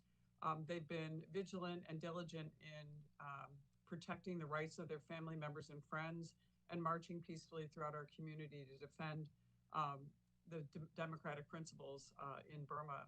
And so we are doing everything we can to support them. And Mr. Castro actually kind of took my question, but I thought I'd maybe give the ambassador, another chance to take a look at it. I just wanted to maybe pose it in a different way when we're discussing the bill that we put in our UN Security Council arms embargo that we proposed. Do you think, and I know this is going to be directed to Ambassador Kwamotun, do you think that that obviously we're going to be struggling to get this through China and through Russia because they control so much in the Security Council, and you indicated you're keeping in touch. How do you think that the possibility of working with India, Vietnam, and other members to pressure them in a public way, as we're trying to do, would have any impact on them and bring them to understand the human rights violations and the issues that we're and trying to restore the democratically elected government back in Burma? Ambassador. Yes, thank you, Ms. Claudia. I think it is very important that we need to put pressure on the members of the Security Council, through all from different channels, through India, through Vietnam, and the others in the Europe and the Latin America and the Africa. We need to do it from all channels. The most important thing is we need to find out that this is saving lives, nothing else. So that is the humanitarian crisis that we are facing. So without intervention from the UN Security Council, the people in Myanmar will be killed more and more. And if you wait for a minute, an hour, a day, the more people will be killed. So that, there is immediate action from the UN security is very, very needed. And then the intervention from the UN Security Council and international community is needed. So we better to put it the way that, saving lives, that is humanitarian, saving lives, and it is the noble task for the human being. So that is what we really need from the international community, and that we need the leadership of the United States in this regard. Thank you. Do you think the U.S. should consider secondary type sanctions to target other countries, maybe who have more extensive trade with Burma? And I'm thinking things like limiting not just the arms trade, but possibly expanded to commercial trade, investment in gems, timber, energy resources, obviously very important, revenue for the Kathmandu leadership. Is that something that we could possibly do as a unit in America, a unified front from America? Yeah, getting a resolution that involves the sanction from the UN Security Council may take time, but time is really of the essence for us. So what we need is some sort of targeted, coordinated sanction from a group of countries, like a group of like-minded countries, imposed on this kind of sanction.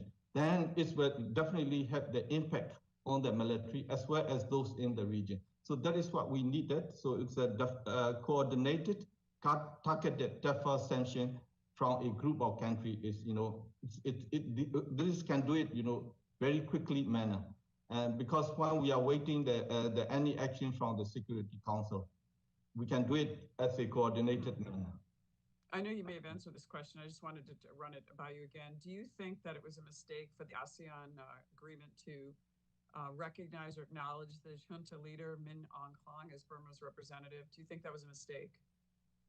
As a diplomat, it's very difficult to say, but the outcome come out from the ASEAN leaders meeting. To me, it is very disappointing. Thank you. Do you think that we're missing anything in the 5-point consensus from the ASEAN Leaders Summit? Yeah, of course, they missed a very important point. They should add the, calling and the release of, the leaders, the Aung San Suu Kyi, President U Win Myint, and the others unlawful detainees unconditionally and immediately.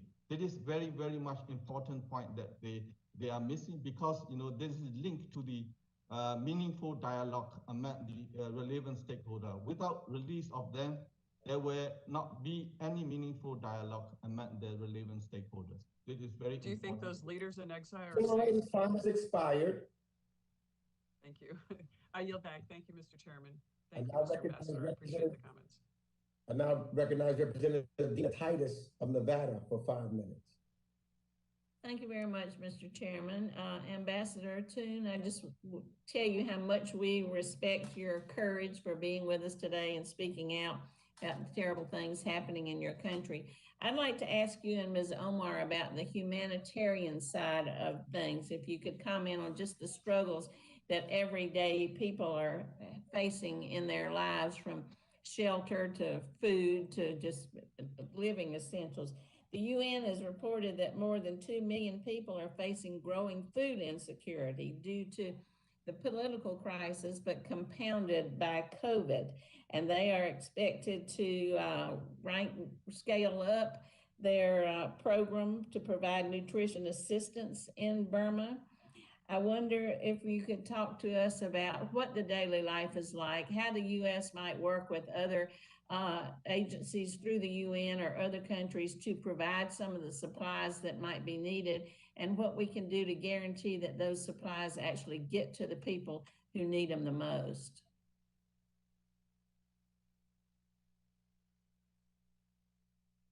May I go ahead with this? Please. Thank you very much. So thank you for this question. Right now, the humanitarian challenge is really immense. It's actually getting quite widespread across the country. First of all, is also because this military junta is, like I was saying in the statement, they are in fact destroying the people's food storage. At the same time, they are trying to actually steal even the people from the like a rice reserve like that. But the other problem is those are civil servants and public and private sector workers who have joined this movement. There are like tens of thousands of them, and across the country. And they don't get the salary for the last 3 months already. And you can imagine how desperate their family situation would be. And many of them were even kicked out of their public housing by this junta at gunpoint. And also now, like, right now, the civil servants are now being forced to the point that some of them were at gunpoint, but some of them were actually told that they have to return the past 2 months' salary if they don't come and work right now. So that's where the challenges they are facing. The civil society also where the many people depend on the civil society organizations are being raided, and there are bank accounts that the donors are supporting them are now sort of like more or less seized by the military, because if you go to get the money from the bank, you will be asked so many questions to the point that they will end up being arrested. Many of them are very worried about that. So they don't have access to the money, and they're not getting salary either. So that's where we are having so much problem. And many of the factories are also closed. So now that people are not having this regular income for the last 3 months. So yes, it is a very serious situation. The banks are almost bankrupt, or I'm sorry, banks are also collapsed. So I think we are having a very serious situation at the moment. Yes.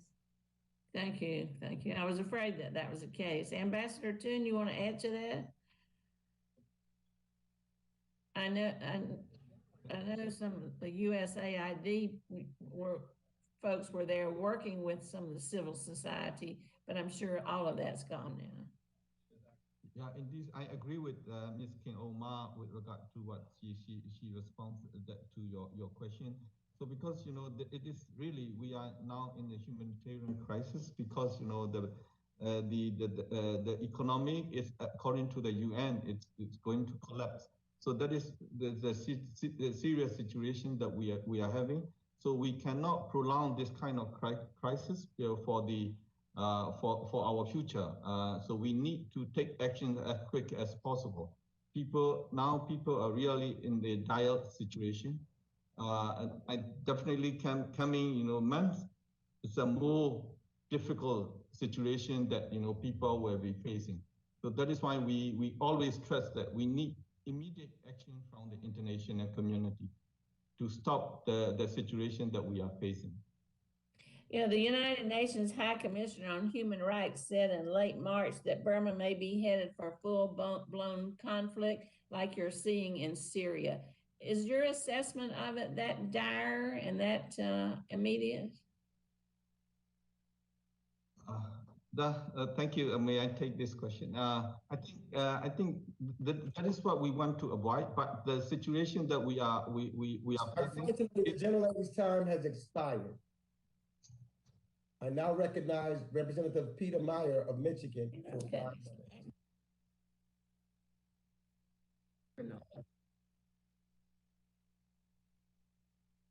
Representative Meyer, unmute.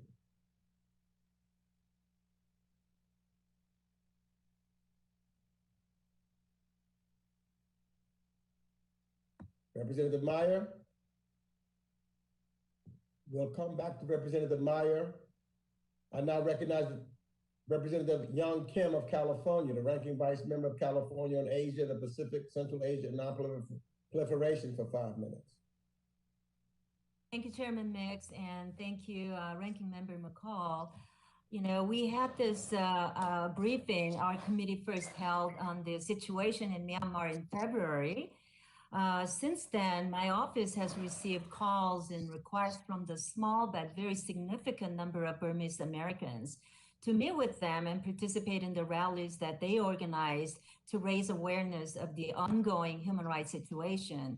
And so I greatly appreciate our committee taking the time to discuss this ongoing crisis in Myanmar.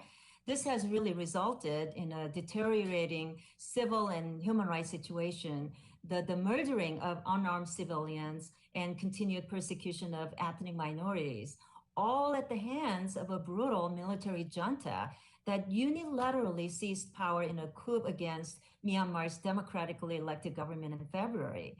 However, Myanmar is no stranger to conflict and strife.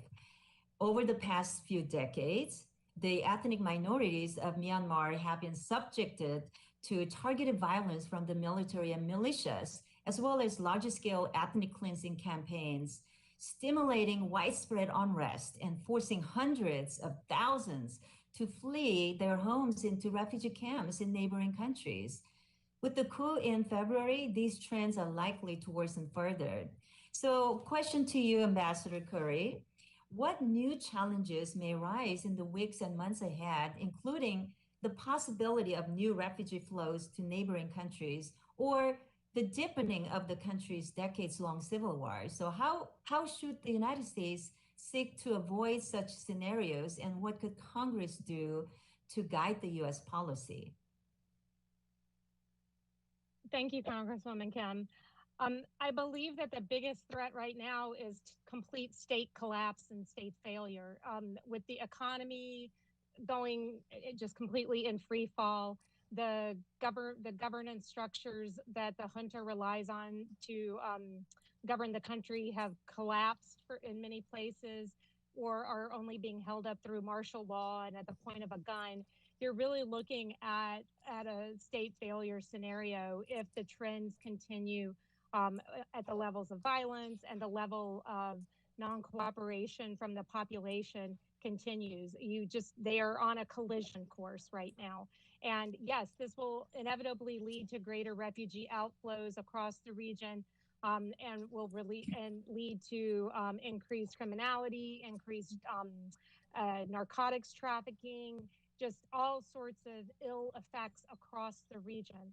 I think that what the United States Congress can do is, as I mentioned previously, explicitly authorize cross-border assistance that will allow U.S. humanitarian assistance, including assistance provided through UN agencies, funds, and programs, to reach those who are fleeing into what are called liberated or safe areas that are under the control of ethnic nationality armed groups, and be willing to deal with those local authorities in those areas.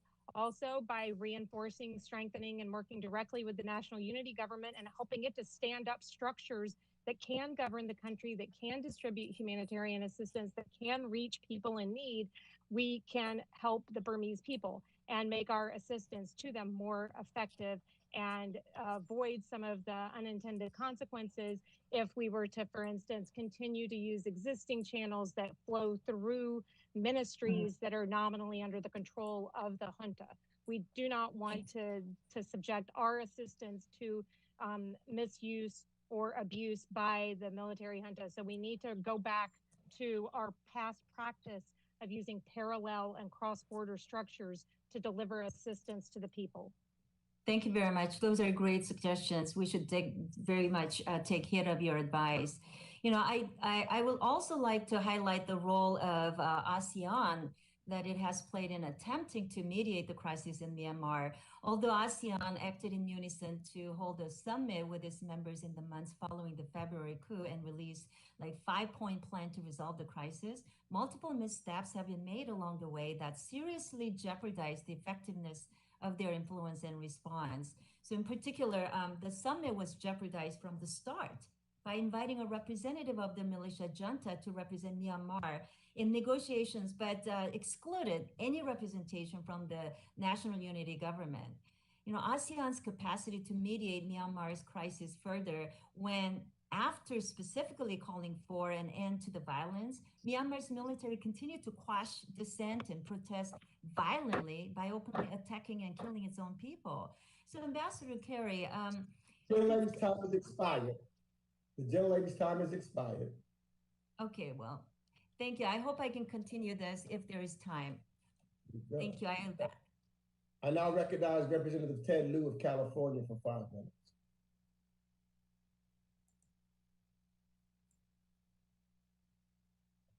You're muted, Ted.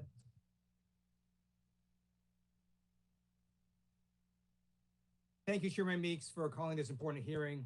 I'd like to follow up on the line of questioning from Representative Brad Sherman. So Ambassador Toon, is there a representative from the Rohingya? Sorry, I don't you mind, could you repeat the questions again? Because I missed. In the National Unity Government that was recently formed, does it include a representative of the Rohingya people? So far, there's no representative from Rohingya in the NUG. So let me just tell you the problem there. There's an article in Time Magazine dated March 8, 2018, that estimates more than 43,000 Rohingya parents have been reported lost, presumed dead. Other reports estimate about 25,000 Rohingya may have been killed. There's a study in January 2018 that estimated that there are also an additional 18,000 acts of sexual violence against Rohingya women and girls. And it's estimated that 116,000 Rohingya were beaten and 36,000 were thrown into fires. In a recent New York Times article, I'm just going to quote from it, states that rather than condemn the systematic executions, rapes, and village burnings, Ms. Aung San Suu Kyi, a Nobel Prize laureate, defended the generals. There was little outcry in Myanmar over the brutal persecution of ethnic minorities. Ms. Aung San Suu Kyi defended the military at The Hague, where Myanmar was accused of genocide against Rohingya. Myanmar's diplomats, including Mr. Kyaw Moe Toon, fell in line, earning the country's international scorn. So how can we trust that the Rohingya aren't going to be continued to be killed if we support the National Unity Government? Why should we support you? Thank you. Because as I mentioned earlier, now we are fighting the common enemy. So all the issues that happen in Myanmar are because of the military. So we need to focus on the common enemy first. Then, as I mentioned earlier, the NUG government will address the issue in line with the international norms and standards, in line with the international human rights law and international humanitarian law.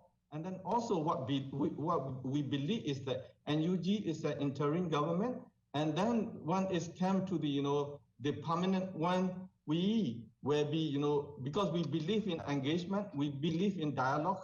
So all the outstanding issues that we face, definitely we can resolve it through the dialogue with the participation from all relevant stakeholders, and this kind of inclusive dialogue where find a way to get to solve the problem. That is what we believe is that, that is not what we need, the support from the international community towards the National Unity Government. Please give a chance to ask. Let me ask you another question. Can the Rohingya people get citizenship in your country? Yeah, of course, those who are in the, that is why what what this point out is that, those the NUG government will pursue in accordance with the international norms and standards.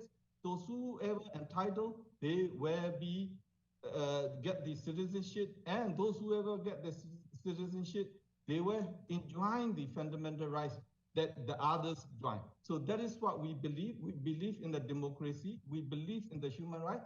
That is when whoever inside the country, they have to enjoy the right same like the others. That is what I believe. So thank you. I'm going to reclaim my time. So the military coup is unacceptable, and I would hope that the military would stop killing people, and we need to reverse the coup. At the same time, I don't see any change in the National Unity Government when you can't even include a representative of the Rohingya people. The UN has said that the government of which you were a part of had genocidal intent and ethnic cleansing of Rohingya people. And you still can't even manage to have a representative of the Rohingya people in a unity government. So I cannot support your National Unity Government, and I will oppose efforts for the United States to support your National Unity Government until you commit to having at least a representative from the Rohingya people and you commit to stopping the genocide of the Rohingya people? I yield back. Time has expired. Gentleman's time has expired. I now recognize Representative Meyer of Michigan for 5 minutes. Thank you, Mr. Chairman and Ranking Member, for holding this hearing today, and to our guests who are joining us to share their wisdom and their experience. Like Ms. Tenney, I also have a significant Burmese population in my district. We have over 4,000 Burmese and Burmese Americans in West Michigan, many of whom were fled during the 1988 coup, which I know that both Ambassador Toon and Ms. Omar were lived through, right, experienced firsthand. I think of the earlier comments just about how initially, when the kind of green shoots of democracy were first occurring, when Aung San Suu Kyi kind of burst onto the scene, and then the Nobel Peace Prize, and all these positive efforts, how much excitement there was that after decades of kind of brutal repression and military dictatorships and coups, that the Tatmadaw were finally starting to relinquish some of their grasp. I think it's pretty clear to us right now that was, as Ms. kind of Curry mentioned, that relinquishment was a bit in name only. And I think they sought to take the best benefits of that cooling, or that warming of relations, that thawing of tensions with the rest of the world, and the Western world in particular, and turn that into being able to line their own pockets and do what they can to further cement their hold on the country. And the coup on February 1st, I think, made that very clear. I'm obviously very sympathetic to the tension between the recognition of the genocide against the Rohingya and the plight that they're in, and balancing how we can achieve stability and peace and prosperity in the region in the short term. But I guess I'm very concerned about the way that the kind of the peaceful urban protesters and some of the existing fighting organizations like the Kachin Independence Army, which I think just a day and a half ago shot down a helicopter of the junta regime. I wanted to ask Ambassador Toon, I guess first and foremost, while I see the benefit of kind of a rainbow coalition of various ethnic groups kind of coming together who had traditionally been just aligned against the government, but now have common cause and kind of bringing, or I guess aligned against the Tatmadaw, and now have common cause in establishing a unity government. Do you think that can be a sustainable balance in the long term, especially when you have, when we've seen evidence in the past of when long-running armed conflicts then try to implement the more reformist, democratic mindset individuals, and how that can quickly result in the people who have the guns having the say? Could you speak to that, Ambassador Toon? Thank you, Mr. Maya. It's true that the situation that we are having, especially unprecedented unity that we are having at this point. It's analysts that pointed out that it's over 70 years we don't have this kind of unity among different players, different ethnic organizations. It is the time that we have unprecedented unity. So for sustainability, that is, of course, we also have the consent. Because now we are fighting against a common enemy. Once we over this kind of enemy, we still need to talk. That is why we are aiming to have the Federal Democratic Union. So because we want to bring all relevant stakeholders in the equal footing and work together for the country, because the Federal Democratic Union, the Constitution, will give the way to bring everyone together again. So that is the hope. So we always hope for the best, but of course, we prepare for the worst. Of course, we have the very positive points on this regard. Yeah, thank you, Mr. Ambassador. I think we've spoken to the failures of ASEAN more broadly to try to tackle and kind of have a hard framework. So I hope that partners in the region step up. But just finally, Ms. Curry, can you speak to the fact that if we were to implement sanctions and cut off some of that funding, specifically with Myanmar oil and gas enterprise, do you think that that would really have an operative impact on the Tatmadaw survival? I think it would definitely clip their wings. They rely on the revenue from oil and gas substantially for a lot of what they do. The other thing that I think that we could definitely do is put some more pressure on Singapore. The junta is clearly having some challenges with access to hard currency, and they hold accounts in Singapore that continue to be able to participate in purchases and dollar auctions. We need to do more to cut off their access to hard currency, and putting sanctions on MOGE would certainly put a big chunk of pressure on them. Yes. Thank you, Mr. Chairman. Are you back? Thank you. Let me go ahead and recognize the gentleman from Rhode Island, Mr. Cicilline. Thank you. And I really want to thank Chairman Meeks and Ranking Member McCall for this really important hearing. I had the fortune of traveling to Myanmar and to meet the Burmese people and to see a nation struggling and one that really has attempted to persevere under the weight of successive military dictatorships. But I also had the opportunity to visit the Rohingya in Bangladesh in the camps. And my first question is really to Ambassador Toon. 750,000 Rohingya refugees were forced from Myanmar into Bangladesh at the direction of the Tatmadaw. Roughly 600,000 remain in Myanmar, and there is justifiable concern for their well-being and their safety. So what is the current state of Myanmar's remaining Rohingya? How likely are they to be remain safe? And what is the status of the Rohingya refugees?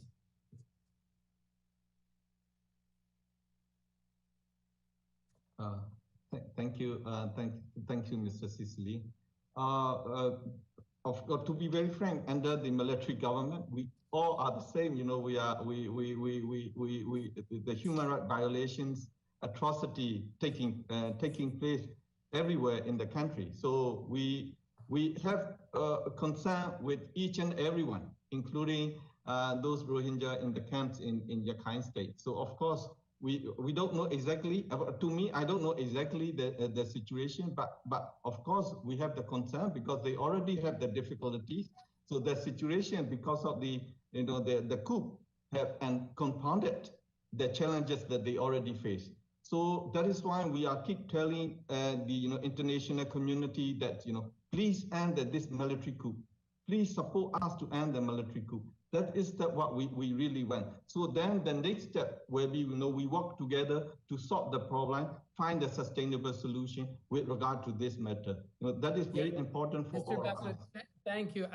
I've heard your responses to Mr. Liu and Mr. Sherman. I can tell you, I met with members of the Rohingya community who were members of the elected government and no longer have citizenship. So this issue about making the Rohingya a stateless people is a serious one. Democracy means more than uttering the words. It means respecting the basic human rights of all of your citizens. And so I hope you hear the message loudly and clearly that we expect the Rohingya to be repatriated to their own country and obviously be kept safe. But I want to turn now to a question about food security. The UN has reported more than 2 million people in Burma are facing growing food insecurity due to this crisis, and both the political crisis as well as the COVID-19 pandemic, with families being forced to skip meals, obviously having less nutrition. The World Food Program is scaling up its response in Burma to provide assistance to more than 3.3 million people in the coming months. What is the kind of current status of the humanitarian effort in Burma? And I don't know, Ambassador Curry or Ambassador Toon, who's best prepared to answer that?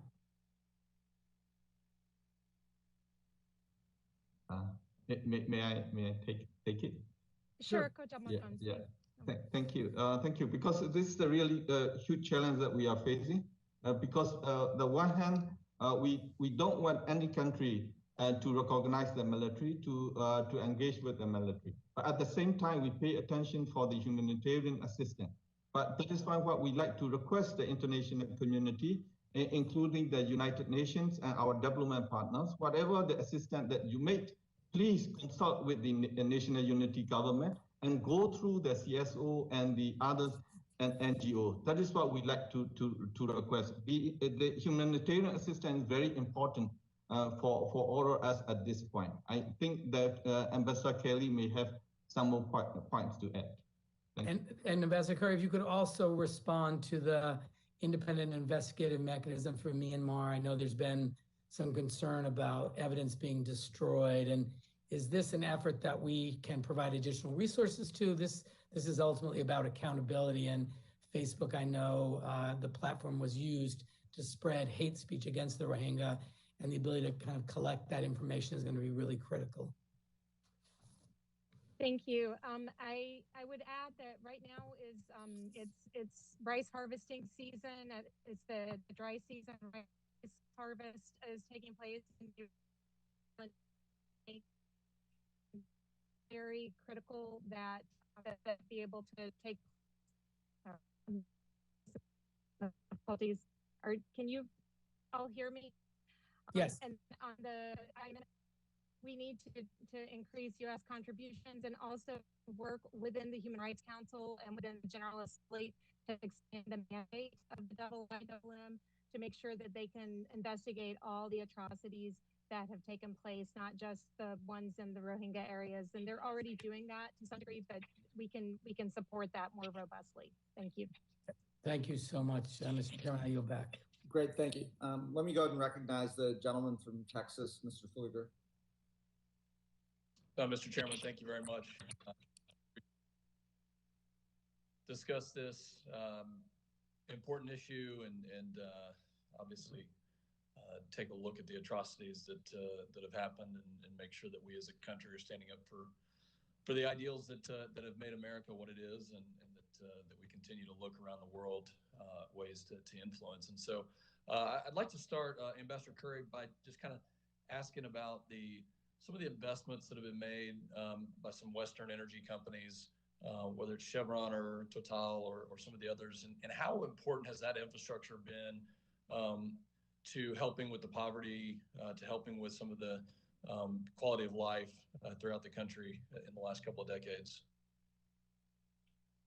I would say that on balance, the investments in oil and gas infrastructure, not just by Western countries, but overall, have largely enabled the military to avoid the consequences of its failure to use resources to invest in the people of the country, and have allowed the military to purchase weapons to turn on its own people.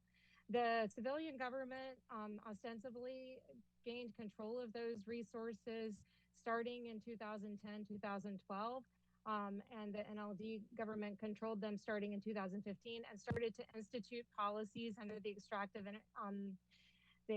industries transparency initiative and other ways to try to make them make those revenues go more toward the health and welfare of the Burmese people. But now that those revenues are flowing back into the pockets of the Tamada, they will once again be used to torment the Burmese people, not to support and help them. What are the chances and the threat of, if they were abandoned and, expropriated, or even worse, is there a threat that the Chinese could somehow take over those assets and do something else with them? Can you kind of talk to that line of thinking? It depends on the assets.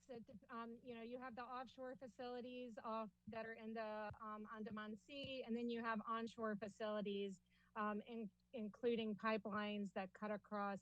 The Chinese already have a substantial investment in the oil and gas industry in Burma, as does India and even Malaysia, the United States, others.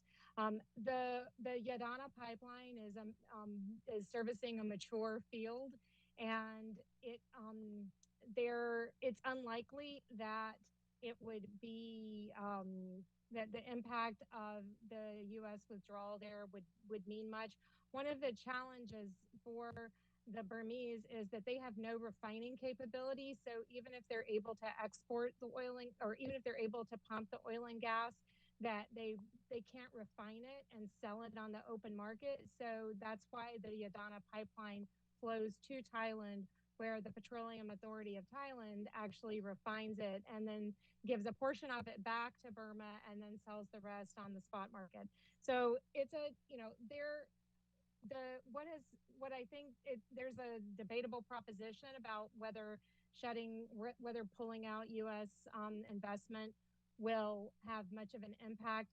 I know that it will take some time for them to be able to replace the U.S. capabilities that are currently allowing the production to continue. And in that time, if we're also working on the financial side to cut off the flow, or to require that if U.S. entities stay involved, that they put the funds into an escrow account instead of sending them to the military. That's another option where the U.S. companies and other multinationals don't have to withdraw. They just don't pay the royalties to the junta. They put them in an account that's set aside for the people. Ambassador, thank you very much for that explanation. Just very quickly, Ambassador Toon, in the remaining 40 seconds, do you agree with kind of the philosophy of making sure that the funds are going to be flowing in the right direction and that we don't have some secondary or tertiary effect that could be worse? At this time, our focus is to stop any money inflow into the military regime. So whatever way that we can cut off, please do so. That is the quick question that I like to respond. Please cut the money inflow into the military regime. Thank you, Mr. Chairman. With that, Great, thank you. Let me go ahead and recognize the gentlelady from Minnesota, Ms. Omar. Thank you. And thanks to our panel for joining us today for this really critical conversation.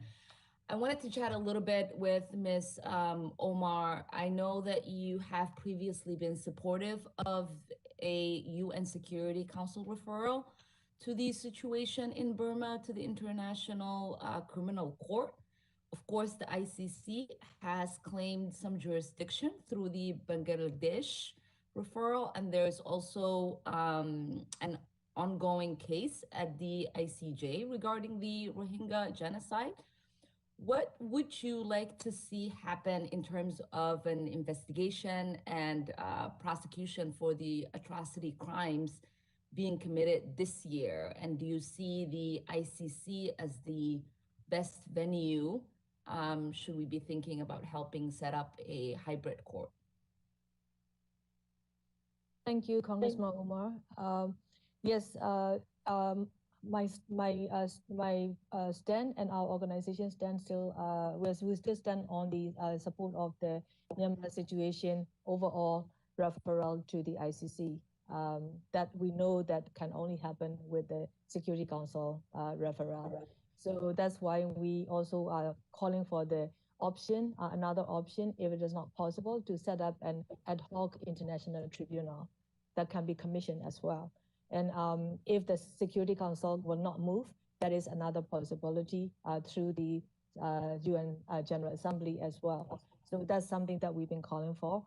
And we know the current the jurisdiction that ICC can exercise through the Bangladesh is very limited. It is not enough. It doesn't cover all these all these violence the Rohingya community faced before they fled into Bangladesh. And we need all of these crimes, including the sexual violence against women. All of these like I met with many of these Rohingya sisters, who are the rape survivors of this military regime, the military. So we need to address all of these crimes, but not only for the Rohingya people, but also for all of the crimes across other ethnic areas, as well as those crimes against humanity happening for the last 3 months.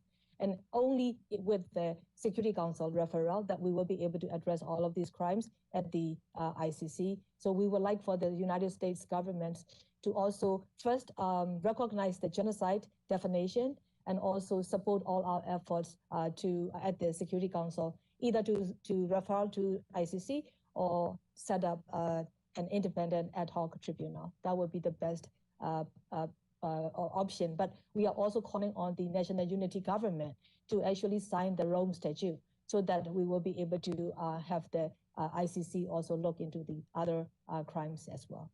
Thank you. I know Curry wants to add something, but let me pose this question and then I'll give you a minute to do that as well.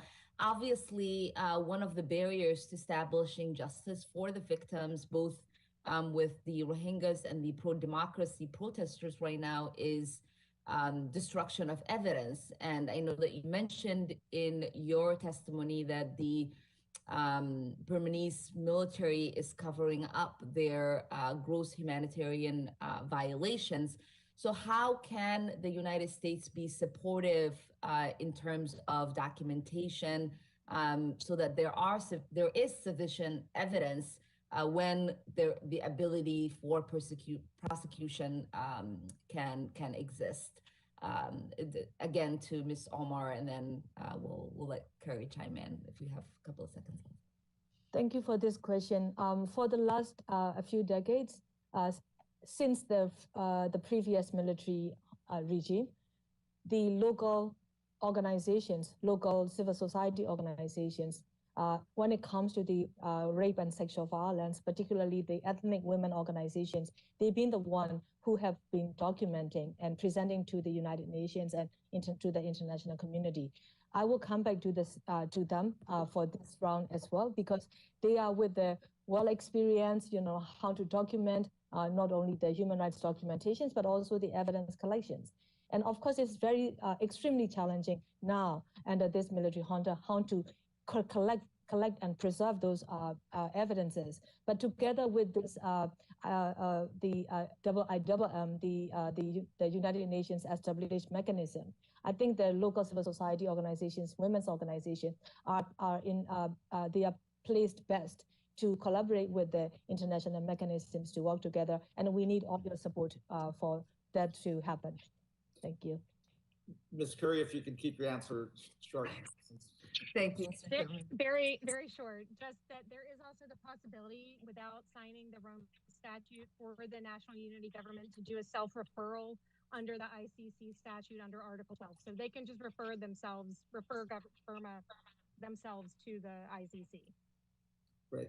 Yeah, we have already engaged with the ICC. We are already engaged with the ICC. Let me go ahead and recognize the gentleman from Michigan, Mr. Levin, for 5 minutes.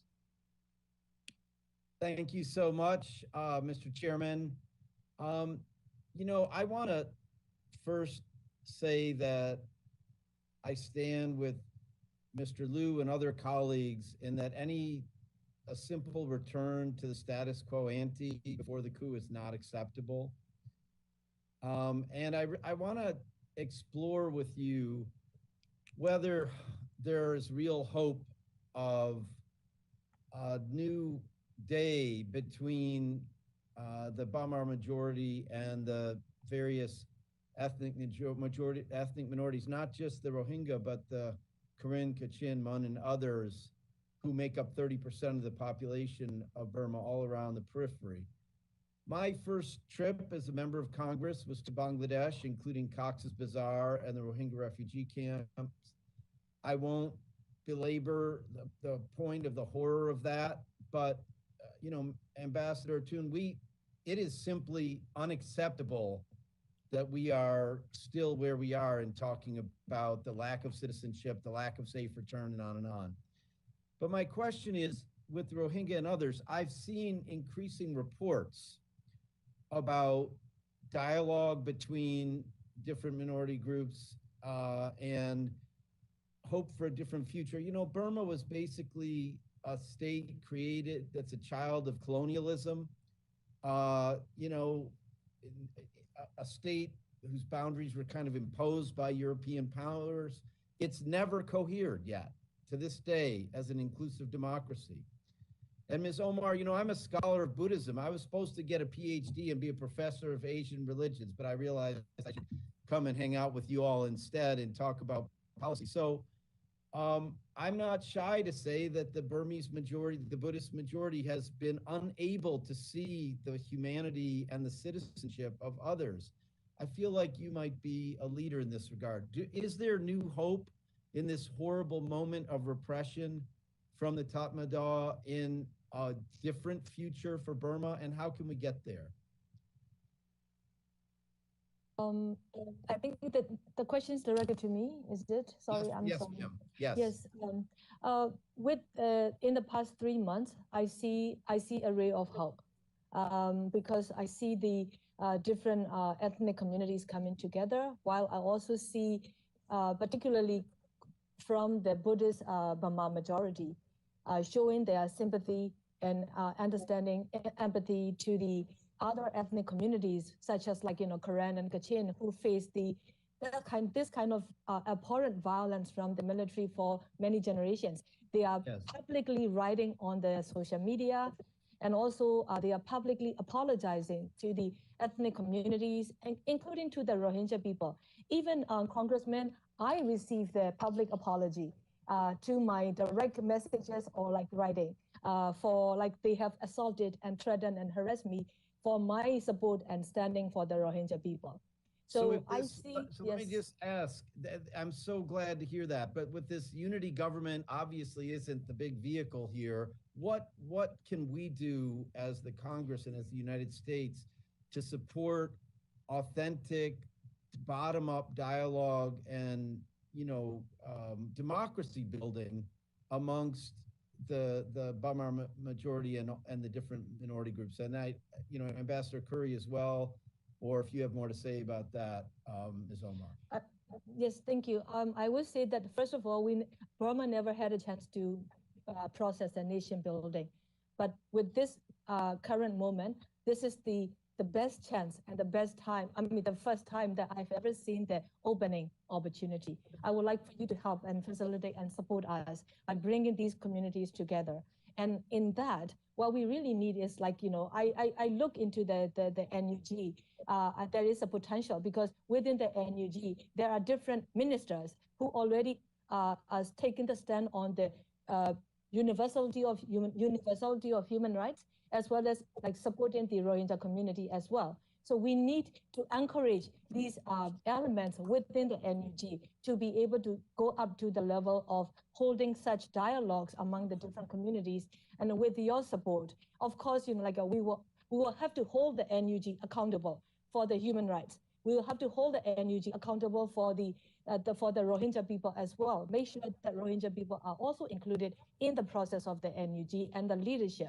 But at the same time, NUG needs your support to be able to get to that point. So I think this is our proposal to the United States government: is support the NUG, but make sure that we all hold the NUG to account for what they have to stand on the principles of human rights, and as well as the protection of the ethnic and religious minorities, particularly the Rohingya people, as they are the most persecuted. Thank you very much. Well, I guess my time's expired, Mr. Chairman, so I better yield back. Thank you. Beautiful statement. We'll be here to support that dialogue one way or another, whatever's most appropriate. Thanks. Great, thank you. Let me go ahead and recognize a gentlelady from Pennsylvania, Ms. Houlihan. Hi, and thank you, Mr. Chair, and thank you so much to everybody for your really thoughtful conversation. I have also had the opportunity to go to Burma more than once, and it's a beautiful country, and I'm devastated by what's happening there. I am fortunate enough that I'm on the Foreign Affairs Committee, but specifically on the Asia Subcommittee, and another one that's new that's called the Foreign Affairs Committee on International Development, International Organizations, and Global Social Impact, global corporate social impact, importantly. And so I was hoping that I might ask both ambassadors if they could speak a little bit about the role that the U.S. and our allies' businesses, for-profit businesses, could have if we stayed in country rather than imposing sanctions. And I'm not specifically talking about, oil, gas, those kinds of, meanies or baddies that we've all been talking about, but I'm talking about other businesses that may be helping or not negatively impacting the Burmese people themselves and allowing them to continue to have potentially jobs and otherwise. So if maybe I could start with Ambassador Toon to ask if there's any value at all to maintaining some aspect of our businesses and our allies' businesses in Burma. Thank you, Ms. Houlihan. I think it's very difficult. It's if we keep the business as usual, then it will benefit to the military. So my short answer is that don't do it any business under this military. So that is what we need to change their behavior. So if we go like this, definitely they will be surviving. So we need to stop that. Thank you.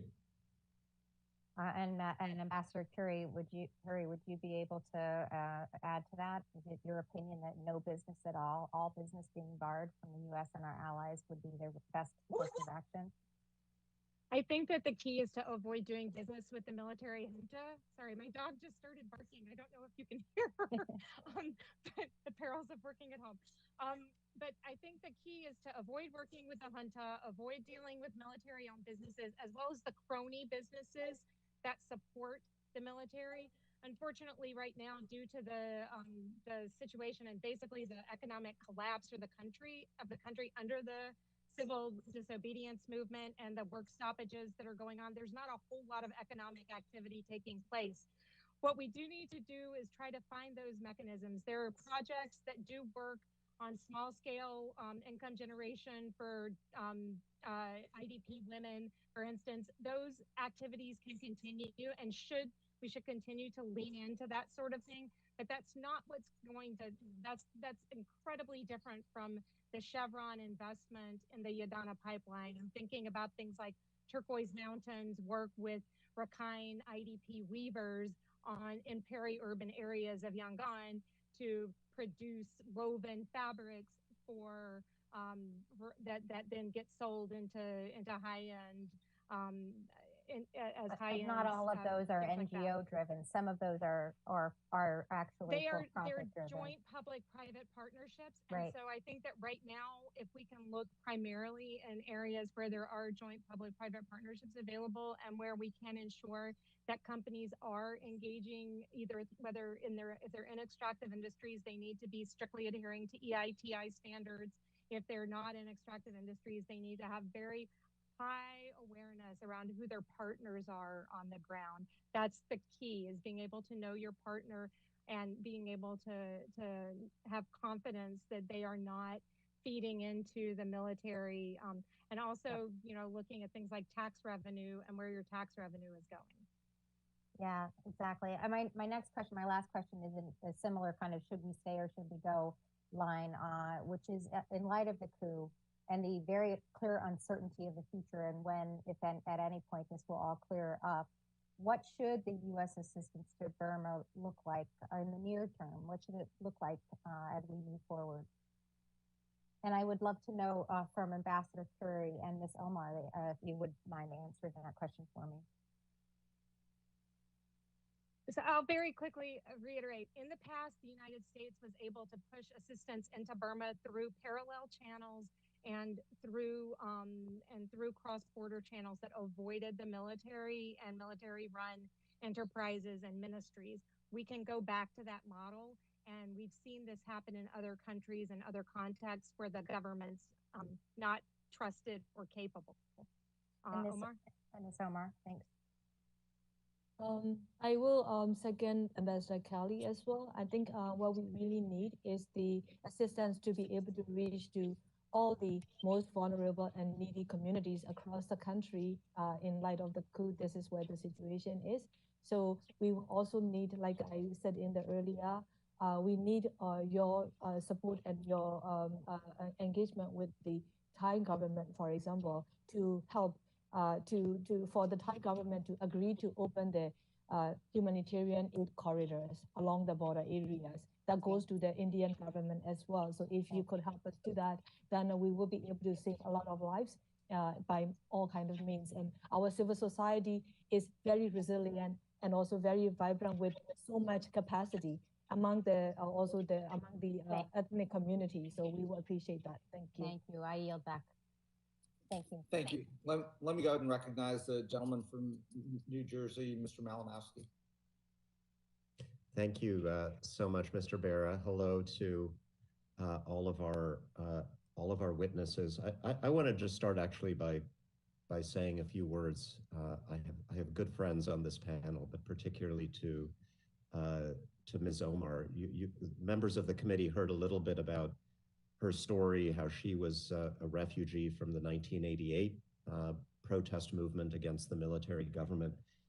You all should know that she was actually one of the first, I think, 3 or 4 Burmese refugees to come to the United States at that time. And I know because I was there and knew her as a slightly younger woman, college student at Simon's Rock College up in upstate New York. And I saw you grow from those young confusing days into a leader. And a leader in what turned out to be a multi-decade struggle to return democracy to Burma. You mentioned you testified to Congress 20 years ago, 25 years ago, making very similar points as you are today about the Burmese military. And you know, I worry a little bit that you may feel that it was all in vain, that you're right back where you started.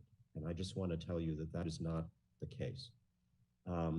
Thanks to you and your generation, Burma does have a civil society now. It had 10 years of not true democracy, but relative freedom, during which people had a chance to begin to have these kinds of conversations. Thanks to you and your generation, there is a younger generation in Burma now who really understands what it means to exercise the responsibilities of democratic citizenship. And we've heard in this hearing just how extraordinary this movement is. It's completely different from what we saw in past Burmese democratic uprisings, and its sophistication, its level of organization, its determination, its skill. And that is the product of the work that you and many others did over the years. I believe the military has much less legitimacy today. Back in the 1990s, when we were working on this for the first time, all the nations of Asia basically dealt with the military junta as the government of Burma that had always been the government of Burma. That's a little bit different right now. You know, we heard from Ambassador John Motun today, and everyone should remember he is speaking to us as the permanent representative of the country of Burma to the United Nations, recognized by the United Nations. He's not speaking for some exile government or some non-governmental group. He is the recognized representative of his country. And that complicates matters for the Burmese military junta in a very, very serious way. And I also think that although the US has always been on the side of the Burmese people, this is now a much higher priority for the United States government than it ever has been. I think the Biden's administration's response, there's more that can be done, and we've heard great ideas here, but I think it has been exemplary in the first 2 or 3 months of this administration, from the freezing of over $1 billion of funds held by this junta in the American financial system, to, I think, a very sophisticated sanctions policy that we've seen unfold, and I expect more to come. So you should feel a sense of accomplishment, as terrible as the situation is today. A couple of quick questions. Ambassador Curry, you gave us a really interesting and I think insightful assessment of China's complicated role, more complicated than some might imagine, based on just the fact that China ideologically is not going to be in favor of democracy in Burma. We've heard a little bit less in this hearing about Russia, which seems to me actually at the United Nations to be a much more unvarnished supporter of the Burmese junta. There's a military to military relationship. Could you say a little bit more about that? Sure. Russia is primarily the arms dealer for the Tatmadaw, and they have no bones about it. And they, as you said, have been more unvarnished in their willingness to accept the coup, that just as they were, you know, just as they are unvarnished in their support for Assad in Syria. They are completely amoral about all of this, and they don't care. They don't care about democracy, and they certainly don't care about any of that, the human rights considerations here. They like their client. That said, if they lose China in resistance to UN Security Council action, I find it hard to see them acting alone on this. This isn't Syria. They don't have as much strategic input in Burma. It's much more transactional for them and just an opportunity to be chaos agents, in my opinion. And I think that if we can move China to abstain, then Russia will follow them. Great. Thank you so much. I yield back. Great. Thank you. I see Ms. Manning's camera, but I don't see Ms. Manning. So let's go to the gentleman from California, Mr. Vargas, and then we'll come back to Ms. Manning.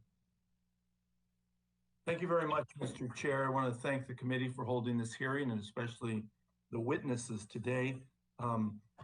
Since I guess I'm not last, but almost last, I've been privileged to hear most of the discussion here, and many of the questions that I have been answered. I do want to comment, however, that I too have great concern over the Rohingya and the situation that they face outside of the country and inside the country, and hope that they will be respected and cared for, and I look forward to that happening. I do have one question that I thought Mr. Malinowski was going to follow up on. That is China, and we have heard quite a bit about it. But I'm surprised that they're not meddling more in this situation. Not only because obviously it's on their border, but as Mr. Wilson very appropriately and proudly mentioned, his father was a flying tiger. The United States has a very long history with Burma, a very proud history. And that's why I would think that the Chinese would want to meddle more in the situation in Myanmar, but they haven't. Why is that? Ambassador Curry, why don't you handle that one? Well, I think they're meddling a lot, actually. I think they're trying to shore up their own interests, which is what they do best in these situations from their own perspective. But their interests are very narrowly cast, and so they are doing things that are not helping them. And when they have taken an action in one way or the other, it has set off protests against them and put them in uncomfortable positions. I think they are in an uncomfortable position, and they're not quite sure what to do because this has gone on and has unfolded in a way that they're not really comfortable with. I think the thing that makes them probably most uncomfortable is the way that the protesters in Burma have linked up with protesters across the region, several of whom also are agitating against the Chinese, whether it's on the Chinese Communist Party, whether it's the ones in Taiwan or the protesters in Hong Kong as part of the Milk Tea Alliance. So I think that has really got them off balance. I think they frankly are a little off balance. They've resorted to their usual tools, but they aren't working very well. But I guess I would ask that or comment that the Chinese oftentimes are uncomfortable and they seem to act anyway. And I see them with their Belt and Road acting in places where it's uncomfortable, but they continue to act. And that's why the off balance sort of catches me off balance. I don't understand why they aren't more active here. I mean, it's right on their, obviously it's on their border. You would think that they'd be much more engaged. Their preference is to see what happens and then deal with whoever comes out on top. And because nobody is on top right now and there's not a clear outcome, I think that they are continuing to hold back. And by keeping things like Security Council deliberations private and not holding them in the public, we're allowing them space to continue to hold back and withhold until and not have to put their chips on a number, that they can kind of keep their cards close to the vest. I'm sorry, I'm mixing gambling metaphors. That's okay. But I don't understand why they don't want to force or influence who comes out on top. I mean, you mentioned they're going to sit back and wait. You would think that they would be more involved in pushing to see who does come out on top. I think they're outcome neutral here, actually. I mean, they just want an outcome. That's what they want. They want somebody to deal with that they can make deals with. And they don't really care who it is, because they've found over the past 5 years that they can deal with the NLD just fine. They have no problem manipulating the NLD and cutting deals with them. It worked out great for them the past 5 years. In fact, better than dealing with the junta, because they had more legitimacy because they were dealing with a more legitimate government. So they would rather just wait and see and not be forced to make a choice. That's their preference. Okay.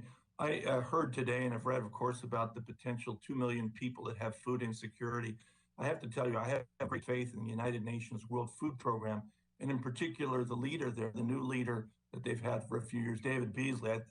I always tell him if he was Catholic, we'd make him a saint. But I think he's done great things around the world. He's worked very hard. And again, how can we help? And how can the United Nations World Food Program help more? Maybe tie it in with what we should do, helping the people with Taiwan, because I know Taiwan also has obviously a lot of opportunity to help and hasn't really done much. Senator Curry? I mean, Senator Curry, Ambassador Curry. Thanks for the promotion, but I'll stick with Ambassador. I'm not sure it is. I'm not sure it is. Oh, right. I'm a house girl. I work on the house side, so I hear you.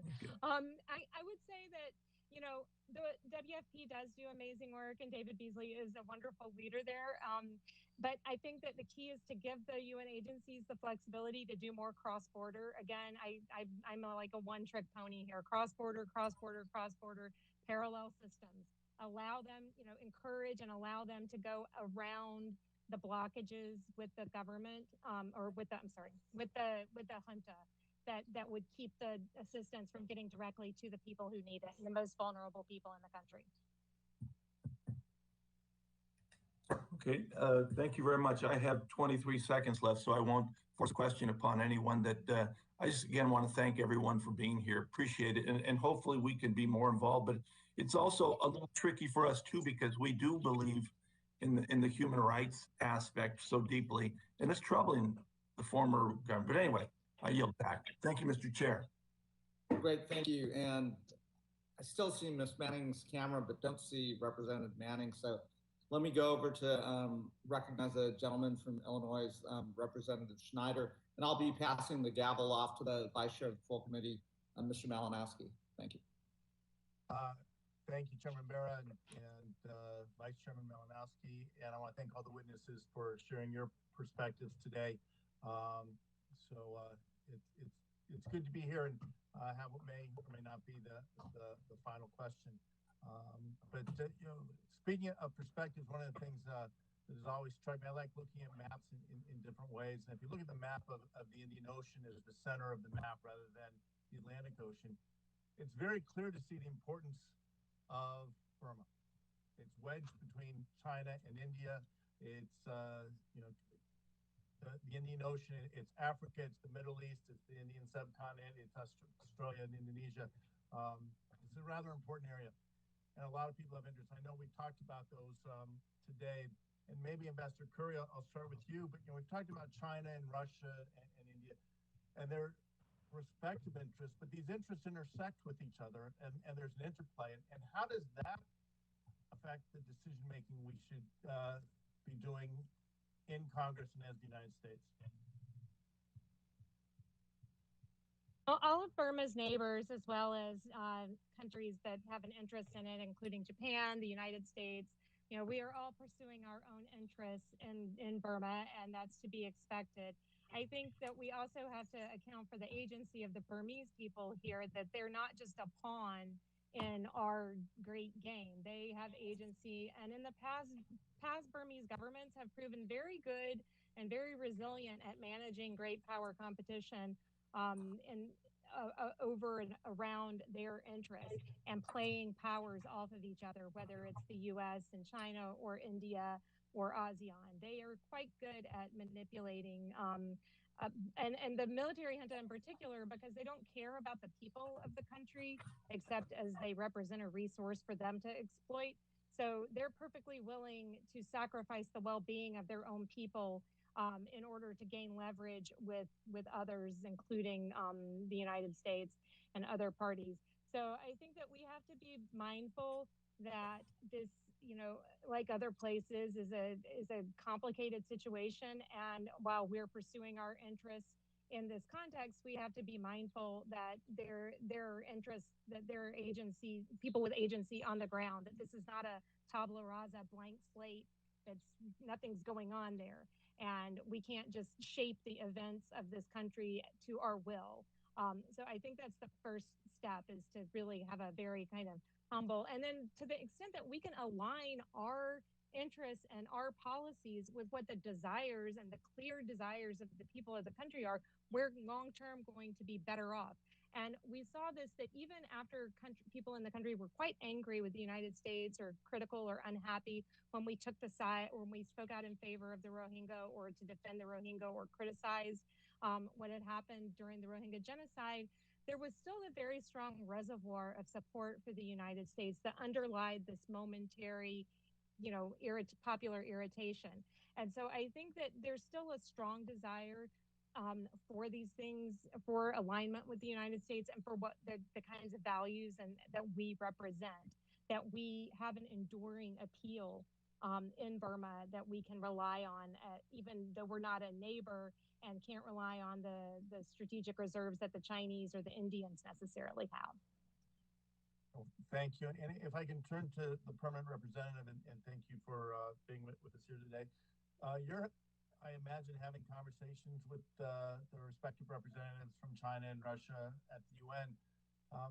Could you share a little bit about those conversations and how it might inform, again, the decisions we're trying to make here in the U.S. Congress? Thank you, Mr. Schneider. So it's not lately, but before, like 3-4 weeks ago, when I talked to the Chinese permanent representative, and because they are worried about the the perception of the people vis-a-vis China, because the perception of people towards China is very negative. So that is what they worry, because the perception that, because in the people's eyes, the China is always with the military, but China said that they are not with the military. They like to see their country like stable and the prospered Myanmar. But what I would stress is that that is very important time for China to demonstrate they are with the people of Myanmar, not with the military.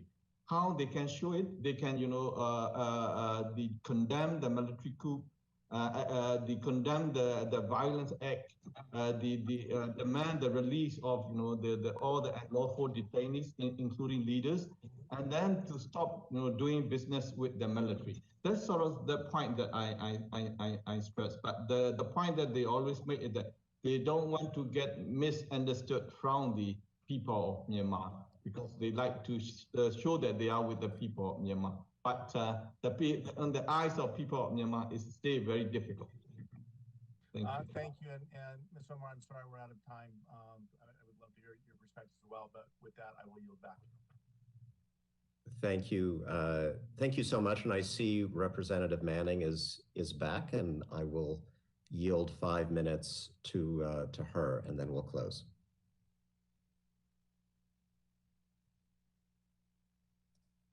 Thank you, Mr. Chair. Thank you to the witnesses for all your testimony and answering so many questions on this very difficult topic.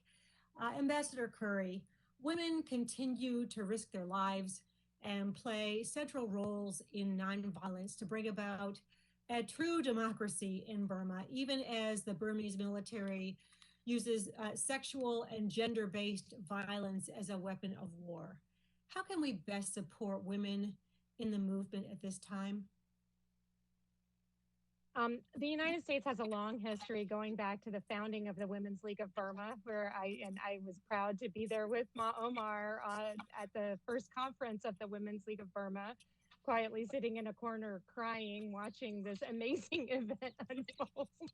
It was so beautiful to see, and to see the generations that have followed and how they've stepped up in this movement has been tremendous. At the same time, the dark side of it is the stories that I hear, the messages I get about young women taking Plan B birth control pills with them when they go out to protest because they fear being raped by the military. Just these heartbreaking stories of sexual assault and abuse and sexual violence, because this is a pathology that is highly present within the Tatmadaw. And I think that the key is to work with the UN agencies that actually do work. There are a few parts of the UN that actually function well. One is the Office of Pramila Patten, who's the SG's special representative on sexual violence and armed conflict, and she is fantastic and does amazing work. She has an MOU with the government on this issue that came out of the Rohingya crisis, but can now be more broadly applied, and to also continue to support the investigative mechanisms and the other accountability mechanisms, and make sure that we're holding people accountable and that we are sanctioning individuals who are involved in sexual violence when we get information about that. I think that that's a critical thing that we can do. We've done that in other contexts where we've specifically sanctioned in South Sudan, for instance, individuals for sexual violence. Thank you. Some of those details are just horrific, but thank you for those, for your answer. Ms. Omar, and thank you for being with us today. What more can the U.S. and the international community do to ensure the basic human rights of refugees are protected in neighboring countries throughout what is very likely to be a protracted displacement? And what are some of your concerns with respect to the treatment of refugees in the border regions? Thank you very much for your question, Madam Congresswoman. The very need that at the moment is, as I was also mentioning earlier, we really need the Thai government to open their border, but also allowing the humanitarian agencies to operate. Because right now, I mean, the Thailand government has already set, best examples in the previous times for the people fleeing from Burma. And I think we need to get their support again. And I really hope that the US government and also the Congress will actually convince the Thai government that this is also in their best interest to protect the people of Burma, as well as also to show their humanity side of the country.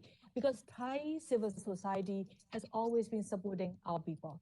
And Thai government in the past has always been supporting too, but only now that we are having some difficult time. So if you could actually get the Thai government on board for the humanitarian assistance to the refugees, not only those who are fleeing right now, but also those who remain in the refugee camps, who don't have who are surviving in the very minimum needs at the moment.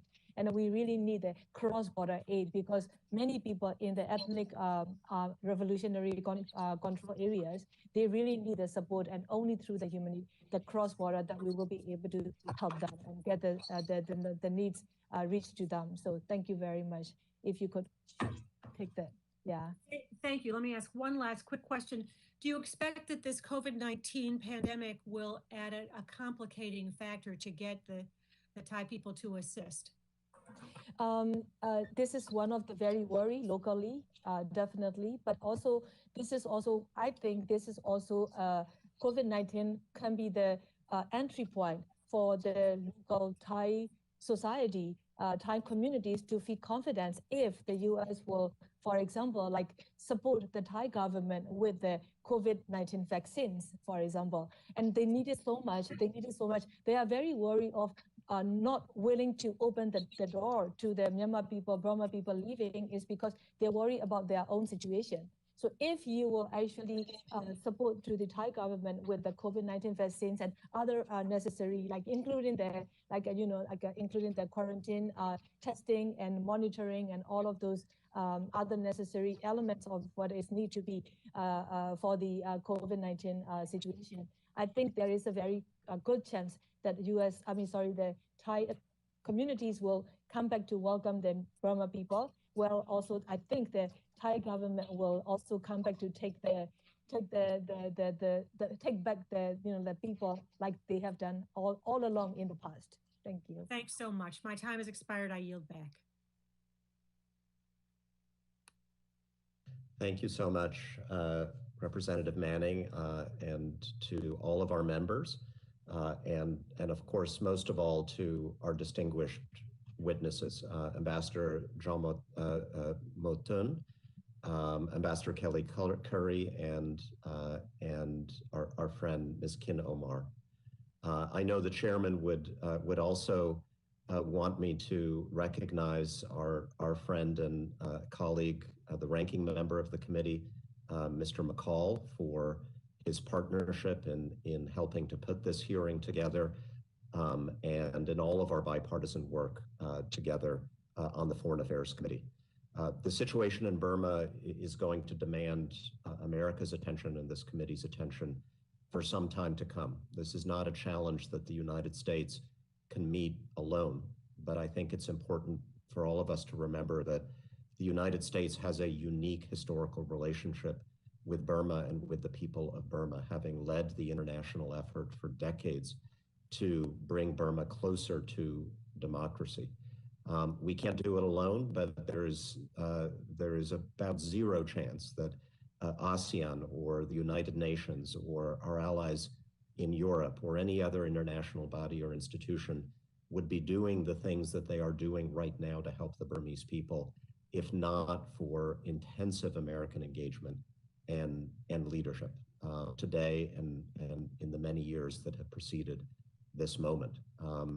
That's going to demand continued oversight from this committee as we figure out the best ways, the most effective ways to stand with the Burmese people, and recognizing as well that how we respond to the crisis of democracy in Burma is going to be a test of how the United States responds to the crisis of democracy throughout the world, a test that we absolutely have to pass here and more broadly. So with that, thank you once again to all of the members, to our distinguished witnesses, and this hearing is now adjourned. Striking the gavel.